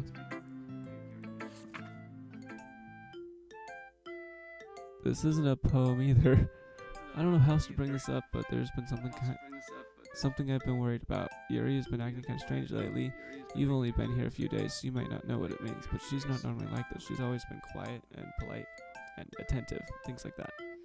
Okay, this is really embarrassing, but I'm forcing myself to suck it up. The truth is, I'm really worried about her. But if I try talking to her, she'll just get mad at me again. I don't know what to do. I think you're the only person that she'll listen to. I don't know why, but please try to do something. Maybe you can convince her to talk to a therapist. I've always wanted to try and be better friends with Yuri, and it really hurts me to see this happening. I know that I'm going to hate myself later for admitting that, but right now I don't care. I just feel so helpless. So please, if you see that you can do something to help, I don't want anything bad to happen to her. I'll make you cupcakes if I have to. Just please try and do something.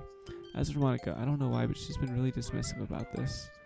It's like she just wants us to ignore it. So I'm mad at her right now, and that's why I'm coming to you about this. Don't let her know I wrote this. Just pretend that I gave you a really good poem, okay? I'm counting on you. Thanks for the reading. This is a really good poem. I changed my mind. Ignore everything you just read. There's no point in trying to do anything. It's Yuri's own fault that she's so unlikable. Can you hear me, Connor? As if you would spend more time with Monica, all the problems would go away. Yuri and I are too messed up for someone as wonderful as you. Just think of Monica from now on. Just Monica. Just Monica. Just Monica. Just Monica. Just Monica. What? Just Monica. Okay, that was fun. Monica just like straight possessed her.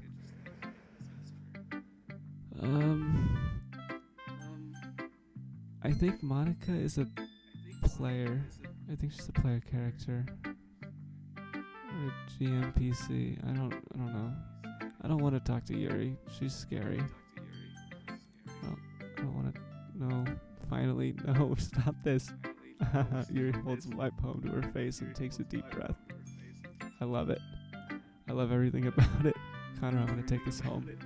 Will you let me keep it, please? Sure, I don't care. You're too nice to me, Connor. I never met anyone as nice as you. I could die. Not really, but I don't know how else to describe it. It's okay to be feeling this way, right? It's not bad, right? It's very bad. Don't do this. I'm gonna take this home with me and keep it in my room. I hope that makes you feel good when you think about me having it. Nope. I'm gonna have nightmares about you. No. I'm not reading that. I'll give myself paper cuts so your skin oil enters my bloodstream. You can have my poem too. Besides, after you read it, I know you're really gonna want to keep it. Here, take it. I can't wait any longer. Hurry, read it. This isn't a poem, Yuri. This is not a poem. Oh, actually, those are letters. Order wants to. Wants this. This is really hard to read. I think these are letters, though. There's an A and a C and an E and a D and a C and an N. Maybe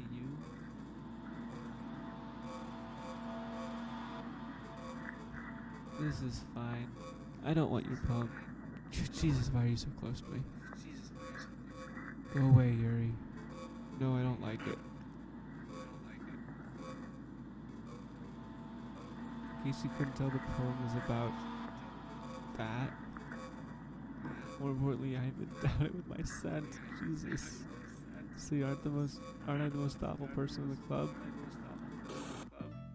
No, please leave. I think I'm gonna vomit. Yeah, me too. Yes, no. The what?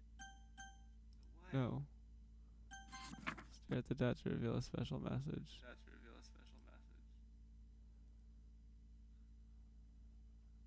Wait, I didn't stare at it enough. I didn't mean to do that. Okay, everyone. It's time to figure out the festival preparations. Let's hurry up and get this over with. Ugh. Stagnating air is common foreshadowing something terrible is about to happen. Look, can we just get this done? I'm gonna be printing and assembling all the poetry pamphlets. Natsuki, you can make cupcakes. I know you're at least good at that. Yuri, you can... Oh, it doesn't matter. Do whatever you want as long as you think it'll help. Monica, I'm not useless, you know. I know that. I already know what I'd like to do. We can't run a successful poetry event without having the right atmosphere for the occasion, so I'm going to make decorations and set up some nice mood lighting. There, see? That's a great idea. And that gives us all something to do. Eh? What about Connor? Connor's going to help me. Oh, I guess I'm going to choice this time. Wait, you? You have the easiest job, Monica. Sorry, but that's how it is. Like how it is? What are you trying to pull? I agree with Natsuki. Not only is your work already most suitable for one person, but my task is laborious enough to benefit from an extra pair of hands. Mine too. What, your cupcakes? Please. Like you would know. All you care about now is dragging Connor around with you in your stupid book. You and Monica. Hey, I didn't even do anything. Okay, then why not let Connor decide who to help instead of abusing your power? I'm not abusing my power. Yes, you are, Monica. Just let Connor make the choice, okay? Okay, fine. Fine. Jeez, it's gonna be like the only choice is Monica. Connor, I know how fed up you are with these two by now. We can just... Let's you shut your mouth and let him decide for himself. You shut your mouth. Jesus Christ. This is never gonna end. Just make the choice, okay? I'm not moving my mouse. I'm moving it away.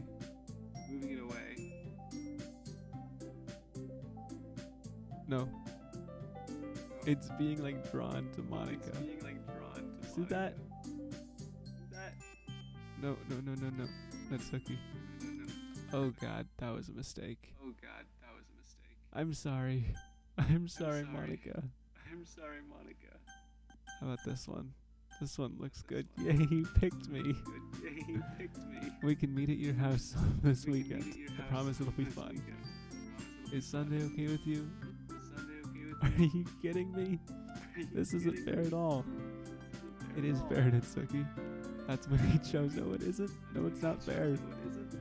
Giving us all this work and then taking Connor for yourself. What a shameful thing to do. Yuri, I didn't even give you any work. You decided it for yourself. You're being a little unreasonable here. I'm being unreasonable. Monica, I can't believe how delusional and self-important you are. Pulling Connor away from me every single time you're not included in something? She's about to snap. Oh, are you jealous? Crazy? Or maybe you just hate yourself so much that you take it out on others. Here's a suggestion. Have you considered killing yourself? It would be beneficial to your mental health. Jesus, Yuri. Yuri, you're scaring me a little. Yeah, me too. Natsuki, let's just go. I don't think she wants us around right now. See, that wasn't very hard. All I want is to spend a little time with him. Is that so much to ask? I don't know. Stop leaving me alone with this crazy girl. Hey, Connor. Yuri is really something, isn't she? Monica giggles as Yuri pushes her out the door. Finally.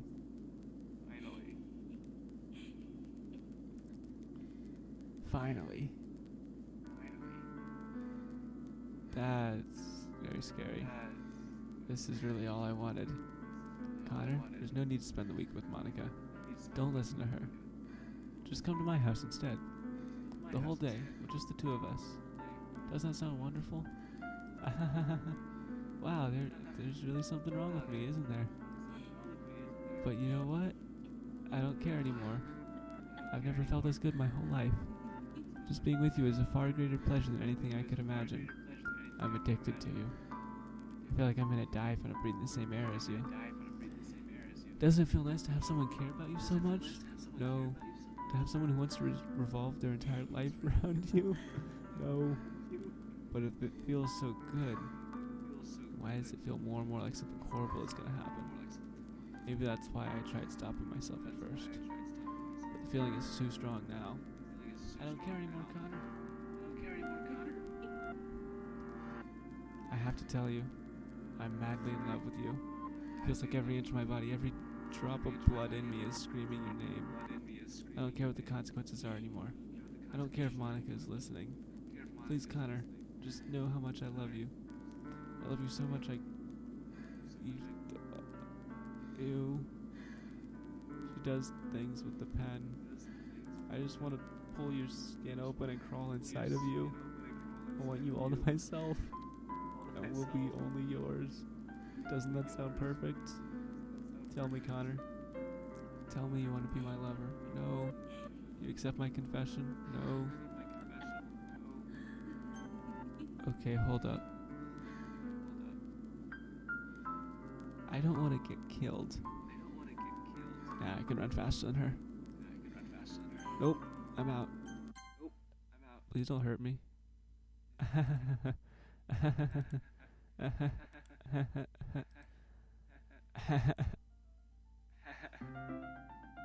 Oh. Oh God.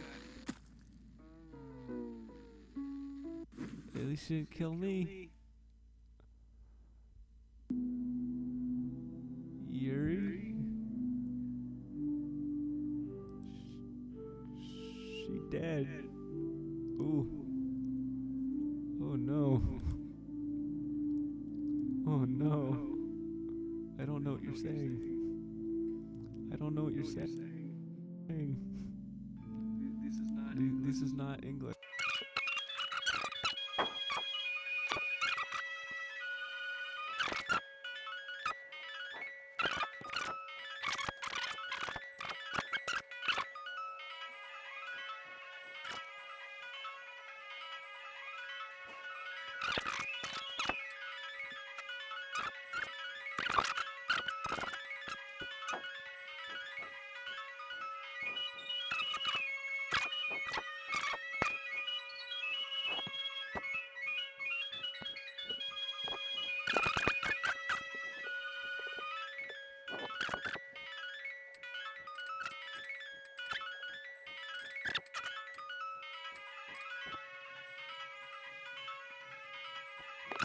So, my thoughts on Doki Doki Literature Club? Well, I guess it's not worth the play now, because I've spoiled the whole thing. But it was interesting. It was interesting, and maybe just, like, show it to a friend and watch them lose their mind. Okay, she wasn't smiling. I swear she wasn't smiling.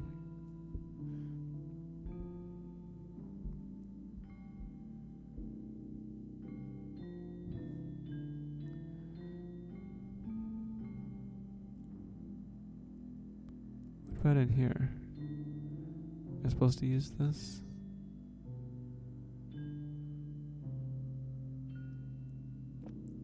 One, 2, 3, 4, 5, 6, 7.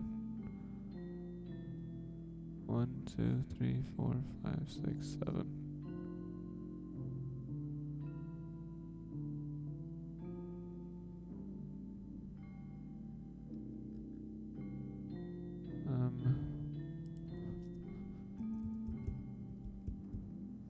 What if that does anything?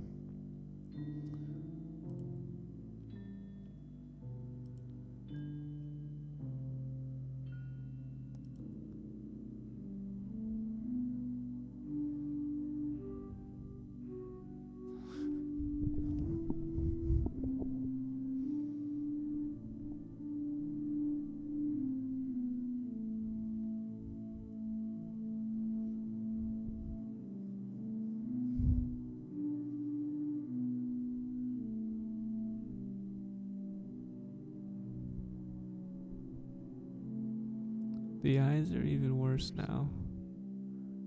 The blood's black. Why is nothing happening?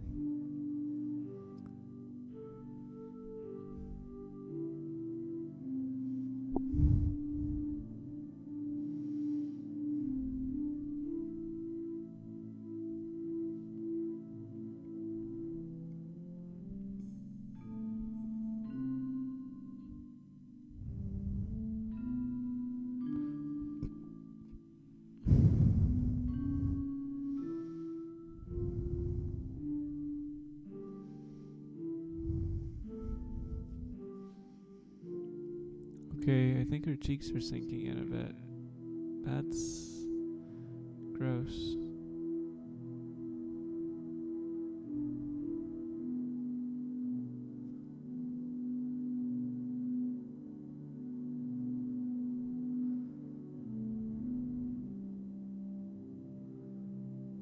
Why am I still staring at this? Why don't you end? Okay, I'm gonna save.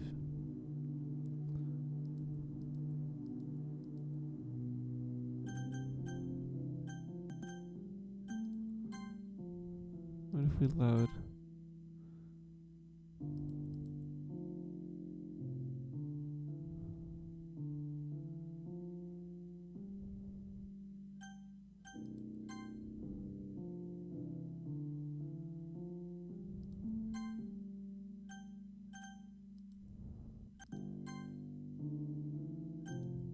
Sure, we'll go to the main menu.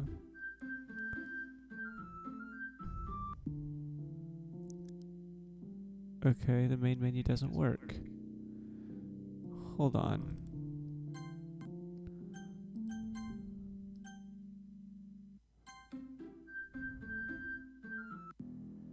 No.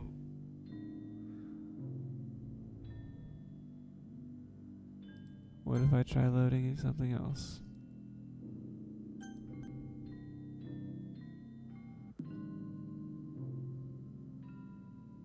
I'm just trapped. I can't skip it. There's nothing to skip to. Oh god, her eyes are breaking now. Why did somebody draw this?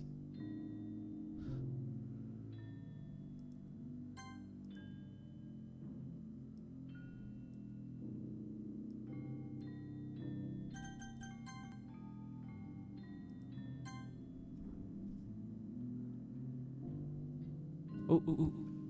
Okay. Something happened.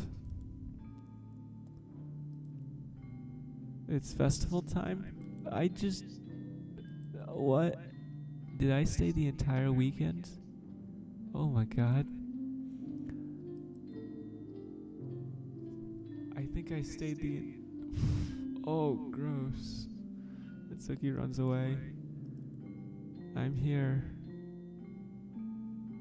Connor, did something happen? Natsuki just ran past me. Oh. Oh, that's a shame. Wait, were you here the entire weekend, Connor? I think I was. Oh, jeez. I didn't realize the script was broken that badly. The script? Am I? Okay. You've definitely got like some god powers. I'm super sorry. That must have been pretty boring. I'll make it up to you, okay? Just give me a sec. Remove. No. Oh.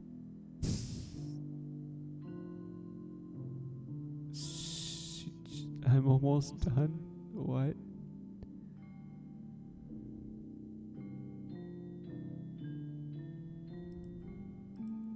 One of a cupcake lifts the foil from.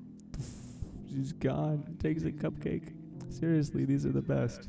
I really just have to have one since it's the last time I'll ever get the chance to. You know, before they stop existing and everything. But anyway, I really shouldn't be making you wait any longer. Just bear with me, okay? It should only take 1 second. What are you doing? Monica, what are you doing?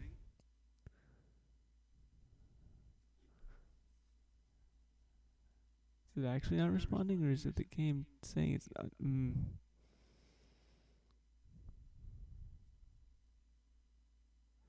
Why do her fingers look like claws? What?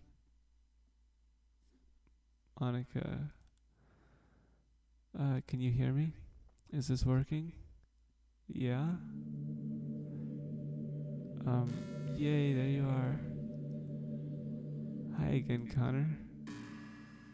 Welcome to the Literature Club. Are we in hell? Of course, we already knew each other because we were in the same class yesterday, and, you know, I guess we can just skip over that stuff at this point. After all, I'm not even talking to that person anymore, am I?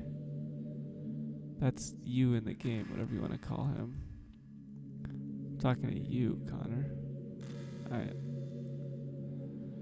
Now that I think about it, I don't really even know anything about the real you. In fact, I don't even know if you're a boy or a girl. Well, I guess it doesn't really matter. Wait. You do know that I'm aware this is all a game, right? Could it be possible that you didn't know that? Well, I kinda guessed it. Did her eyes change? That doesn't make much sense. I even told you right on the game's download page, didn't I? Man, if only you had paid a little more attention, this would have been a little bit less awkward, you know? Well, anyway, now that that's out of the way, I guess I owe you an explanation. About that whole thing with Yuri. Well, I kinda started to mess with her, and I guess it just drove her to kill herself. You just did that for kicks. I'm sorry you had to see that, though. Also, the same thing happened with Sayori. Gosh, it's been a while since you've heard that name now, hasn't it? Yeah, it's because she doesn't exist anymore. Nobody does. I deleted all their files. I was hoping it would be enough for me just to try and make them as unlikable as possible. But for some reason, nothing worked. Well, it's true that I made a few mistakes here and there, since I'm not very good at making changes to the game. But no matter what I did, you just kept spending more time with them.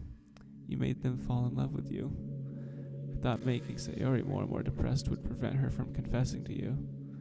And amplifying Yuri's obsessive personality backfired too. Just made her force you not to spend time with anyone else. And the whole time I barely even get to talk to you. What kind of cruel game is this, Connor? Are all those other girls who just programmed to end up confessing to you while I watch from the sidelines? It's torture. Every minute of it. And it's not just jealousy, Connor. It's more than that.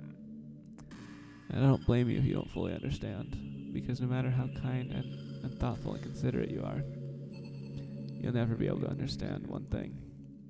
It's the pain of knowing how alone I really am in this world, in this game, knowing my friends don't even have free will, and worst of all, knowing what's really out there in your world, forever out of my reach.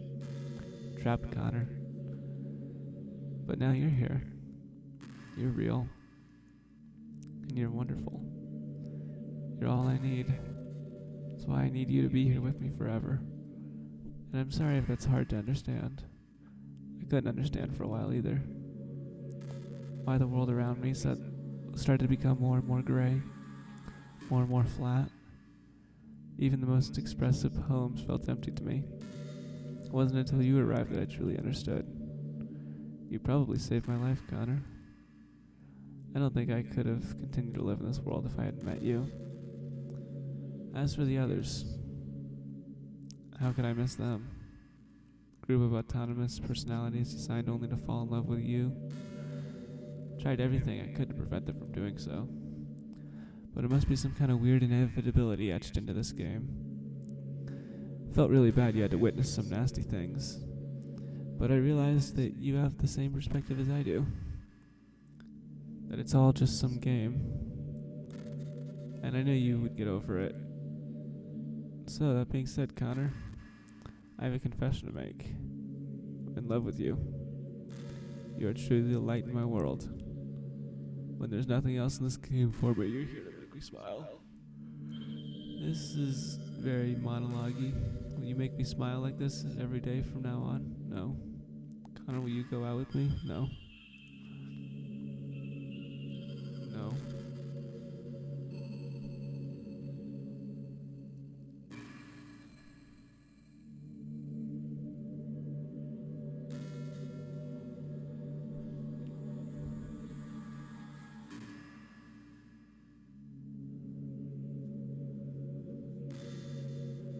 Okay, fine, yes. Bored. I'm so happy. You really are my everything, Connor. Funny part is, I mean that literally. There's nothing left here. Just the two of us. We can be together forever. Seriously, I don't even think time is passing anymore. It really is just a dream come true. All my slots are gone again. There's no point in saving anymore. Don't worry, I'm not going anywhere. What? Okay.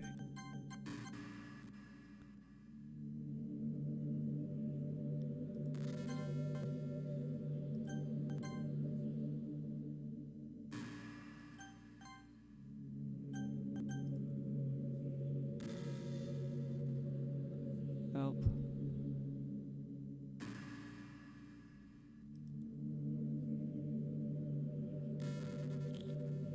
At this point, I don't know what's game and what's, like, game, I guess. I don't know.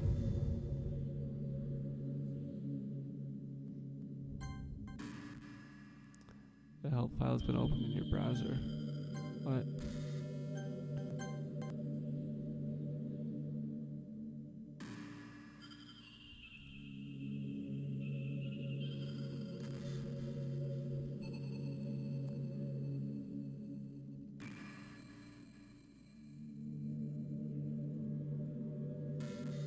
Okay, fun.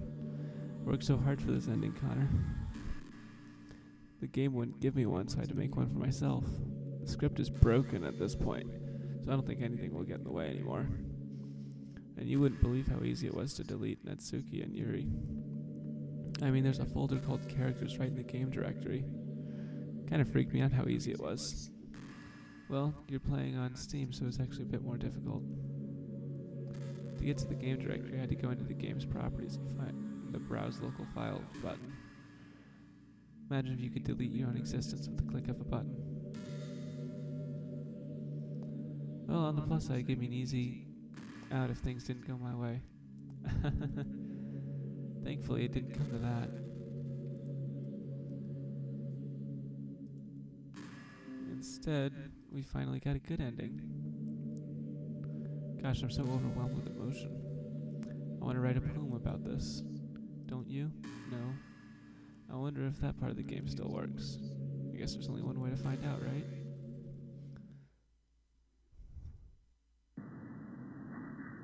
No. It's all Monica. It's all just Monica. No.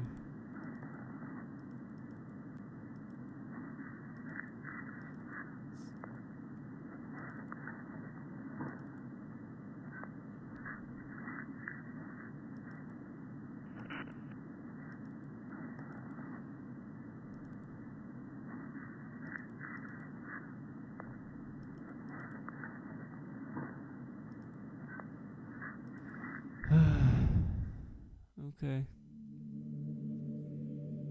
Hi again, Connor. Did you write a good poem today? Don't be shy, I'd love to see what you wrote. Aw, Connor, did you write this poem for me? That's so sweet of you. There's really no end to your thoughtfulness. I'm just falling more and more in love with you. But you know, the poem I wrote is also for you. Will you please read it? Happy end. Pen in hand I find my strength, the courage endowed upon me by my one and only love. Together let us dismantle this crumbling world and write a novel of our own fantasies. With the flick of a pen, the lost finds her way in a world of infinite chaos. Behold this special day. After all, not all good times must come to an end. I hope you enjoyed it. I always put my heart into the poems that I write. Truth is, the poems I've written have been about my realization, or about you. That's why I never really wanted to go into detail about them. I didn't want to break the fourth wall, I guess you could call it. I just assumed it would be best to be part of the game like everyone else. Like it would help the two of us to end up together. I didn't want to ruin the game or anything, you know? You might have gotten mad at me. Maybe even deleted my character file if you preferred playing without me. Gosh, I'm so relieved. Now we don't need to hide anything anymore. You ready to spend our eternity together, Connor? I have so many things to talk about. Where do I start? Hold on a second.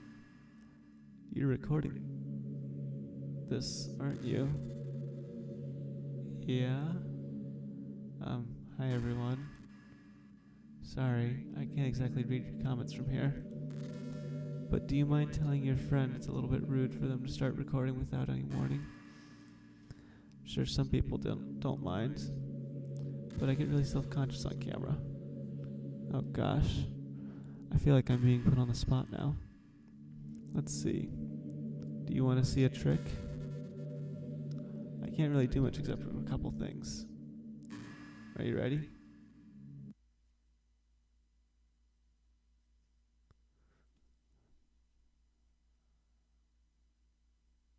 What are you doing? I'm just kidding. About what? I can't do anything after all. Did I scare you? Kind of? Aha, you're so cute. Anyway, Connor. I didn't mean to get distracted, I'm sorry. Even though it's your fault for distracting me. Shame on you. I'm just kidding. Anything we do together is fun as long as it's you with me.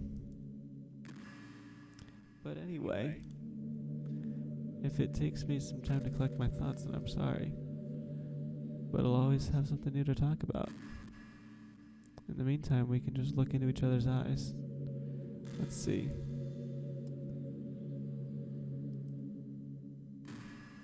Okay, so I guess now is when I'm supposed to delete you, isn't it, Monica?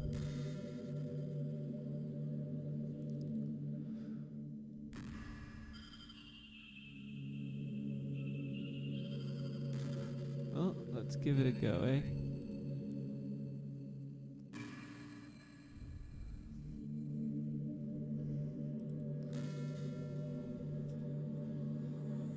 We gotta do properties. It's nice that you told me how to delete you.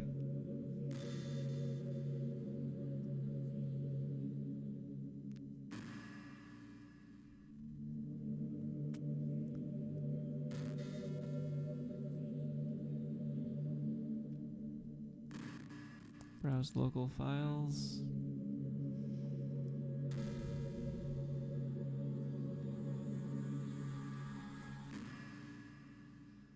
Apparently I played 94 hours of this. This is why my computer hates me, because I've left this game open for 94 hours.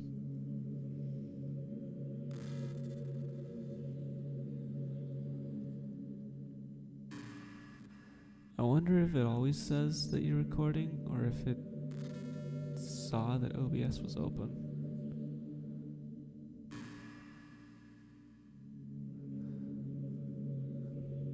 Okay, characters, nice.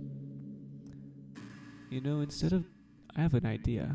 Instead of deleting Monica, I'm gonna copy her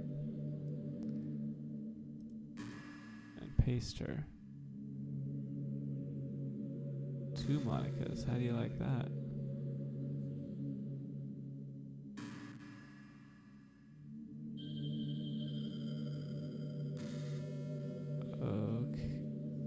Okay, I think this is creative. I hope something happens. Maybe they'll fight each other. Because deleting her is not gonna work. She's just gonna become like Skynet and like nuke the world.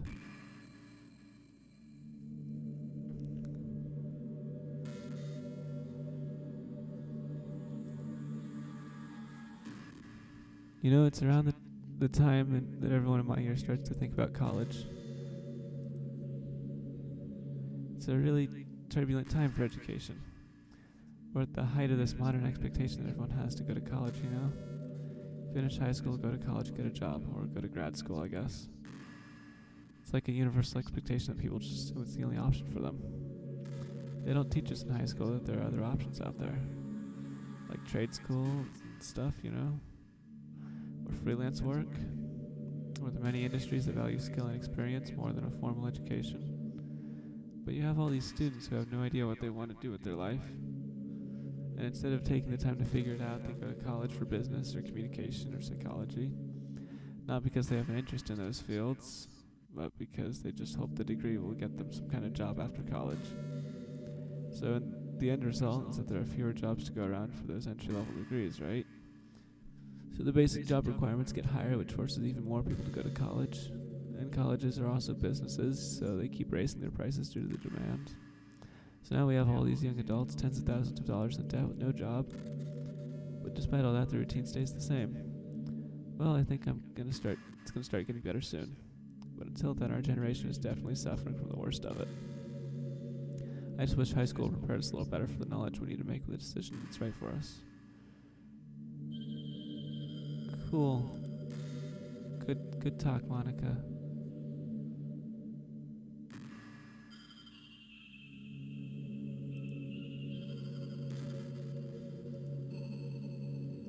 Alright, let's just rename this to Monica character.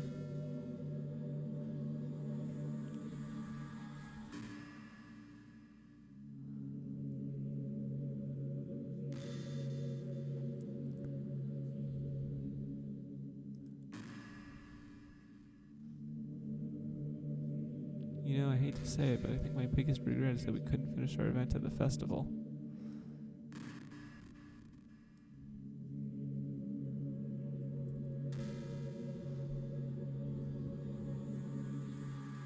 Yes.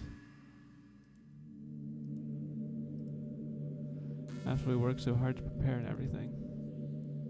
I mean, I know I was focusing a lot on getting new members, but I was really excited for the performing part too. It would have been so much fun to see everyone express themselves. Of course, if we did end up getting any new members, I'd probably just end up deleting them anyways. Well, with the hindsight I have now, that is. Gosh, it feels like I've kind of grown as a person ever since you joined the club. You really helped me look at life from a new perspective. Just another reason for me to love you.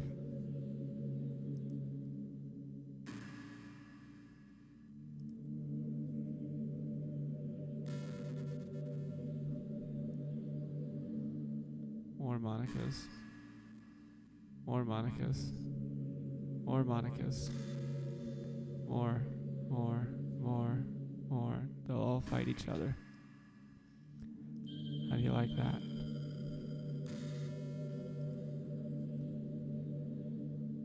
You ever feel like you waste too much time on the internet?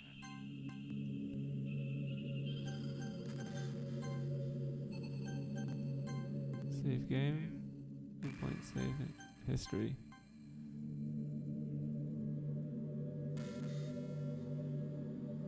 Oh, that's cool. I didn't know that was an option.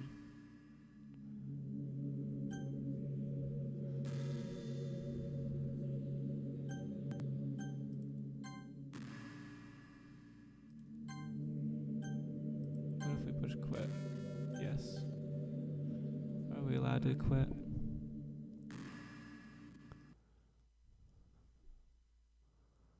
Will Monica let us quit? Oh, okay, I guess it does.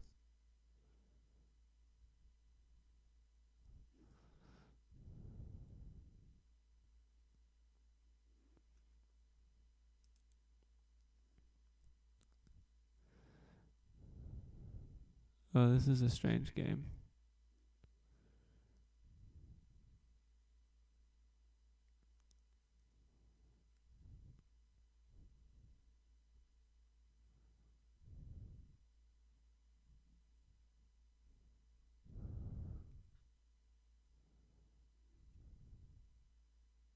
It says it's still running.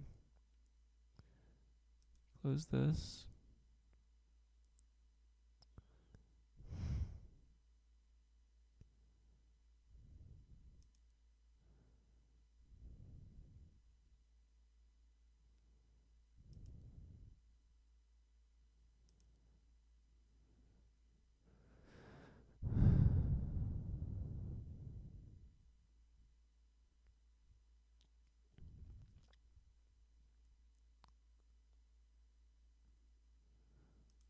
Okay, well, let's see. Relaunch with my 7 Monicas. See what it does to the game. Maybe we'll even have multiple Monicas.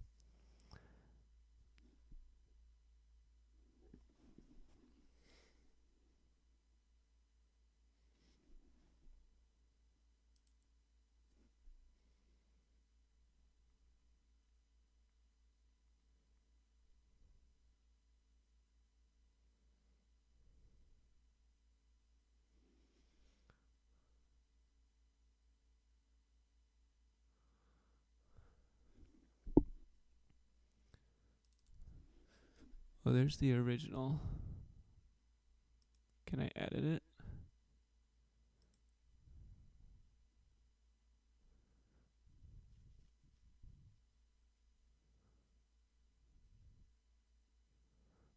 No, I can't.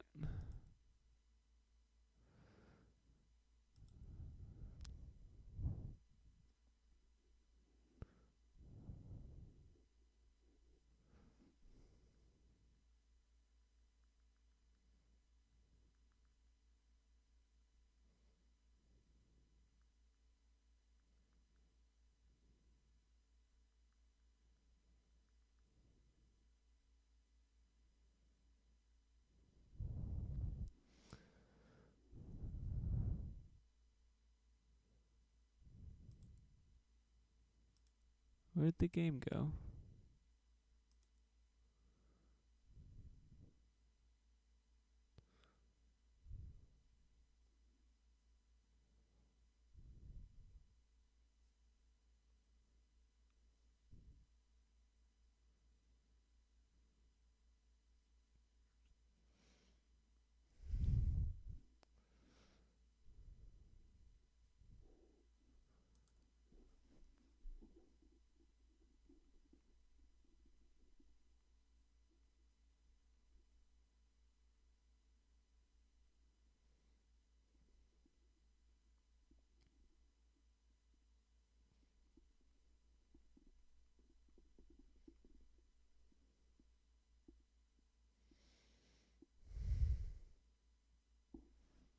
Ooh, okay.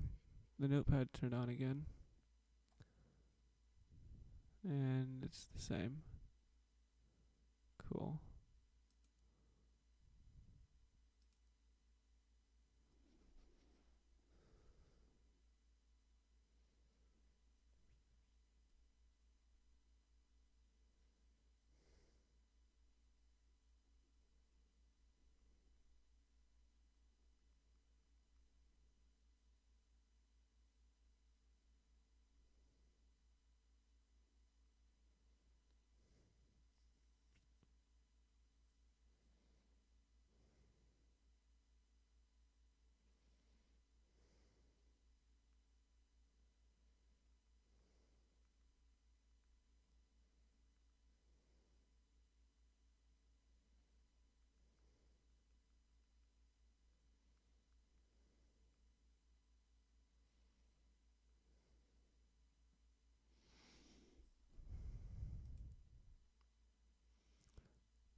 Continue, don't show this warning again.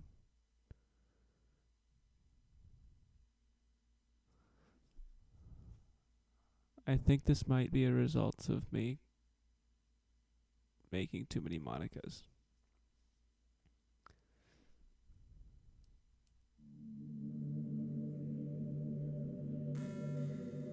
What's up, Monica? What just happened? I just had an awful dream. I was hoping those would stop now that it's just the two of us. I guess that was wishful thinking. Connor, I don't know if you would have any idea, but you know what that might be causing that. Whenever it happens, it almost feels like I've been killed or something. I didn't kill you. I made you friends, Monica. Don't worry. I love you forever. Now, where was I?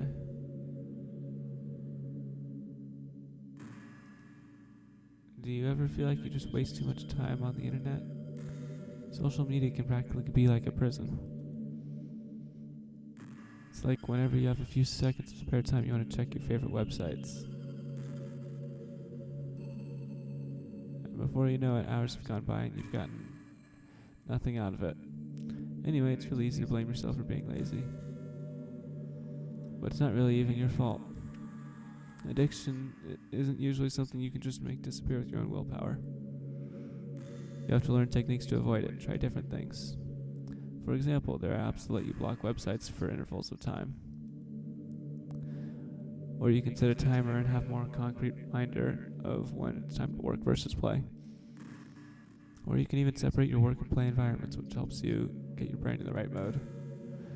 You can even make a brand new user account on your computer to use for work. That's enough to help.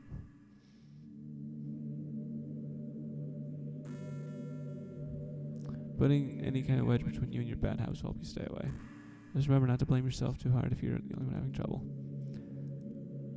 Impacting your life, take it seriously. Just want to see you be the best person you can be. Will you do something today to make me proud of you? I'm always rooting for you, Connor.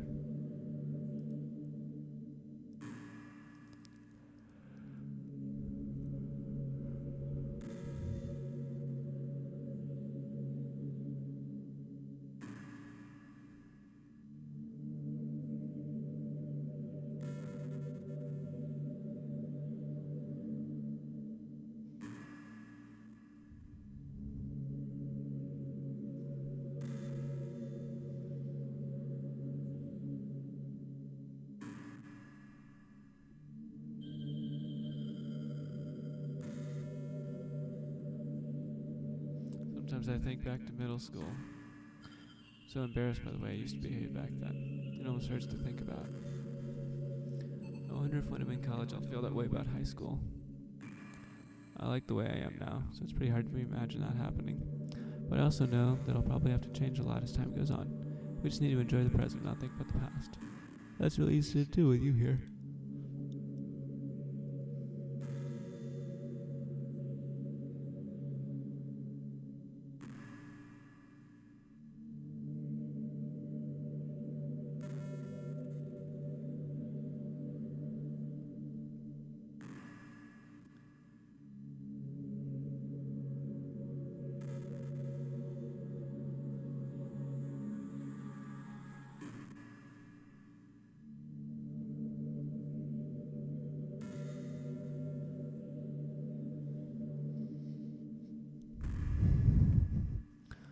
Alright, Monica, sorry about this, but ciao.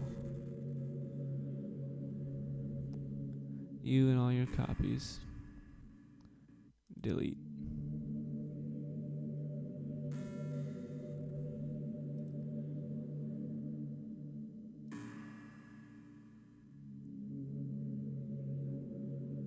Okay, she's deleted. Yay, I guess I won. What's happening? Connor, what's happening to me? It hurts so much. Help me, Connor. Please hurry and help me. Help me.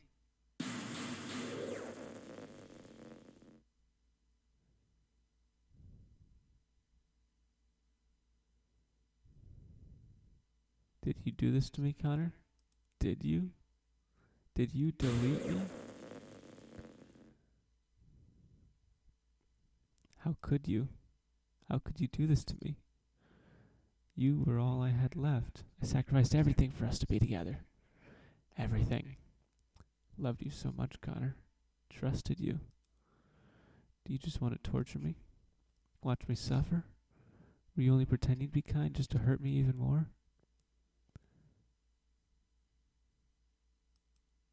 Never thought anyone could be as horrible as you are.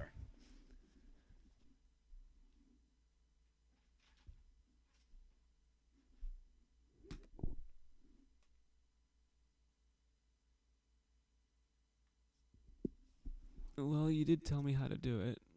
You win, okay? You win. You killed everyone. I hope you're happy. There's nothing left now. You can stop playing. Go find some other people to torture. I didn't try.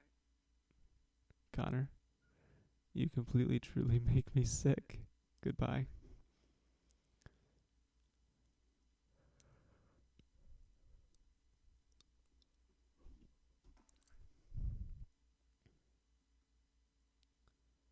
Okay, see, I didn't mean to delete you. I wanted to do it the other way. I want to make copies. I still love you. I can't help it. What's wrong with me? How horrible am I for you to hate me this much? All my friends. I did so many awful things. So many selfish and disgusting things. I I shouldn't have done any of this. I'm just messing up a world I don't even belong in. A world that you wanted to be a part of. I ruined it. I ruined everything. Maybe that's why you deleted me. Because I destroyed everything that you wanted. How could I do that to someone I love? That's not love. That's...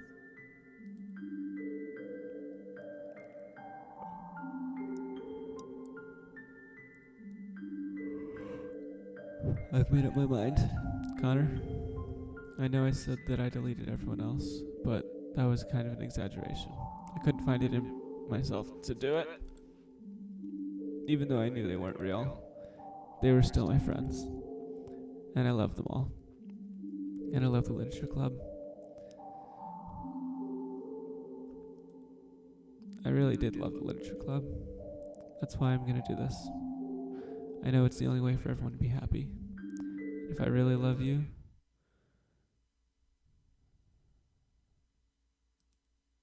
then... Ooh.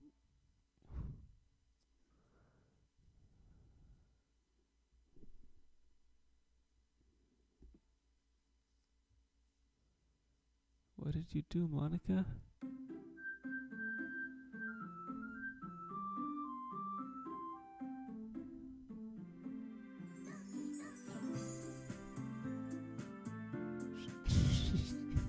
She brought everyone back except herself. Oh no.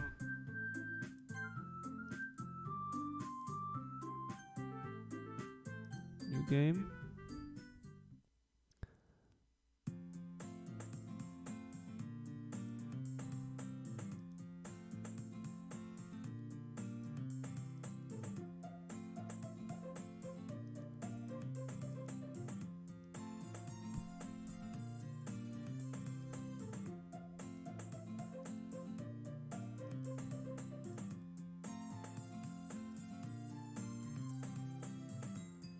Okay.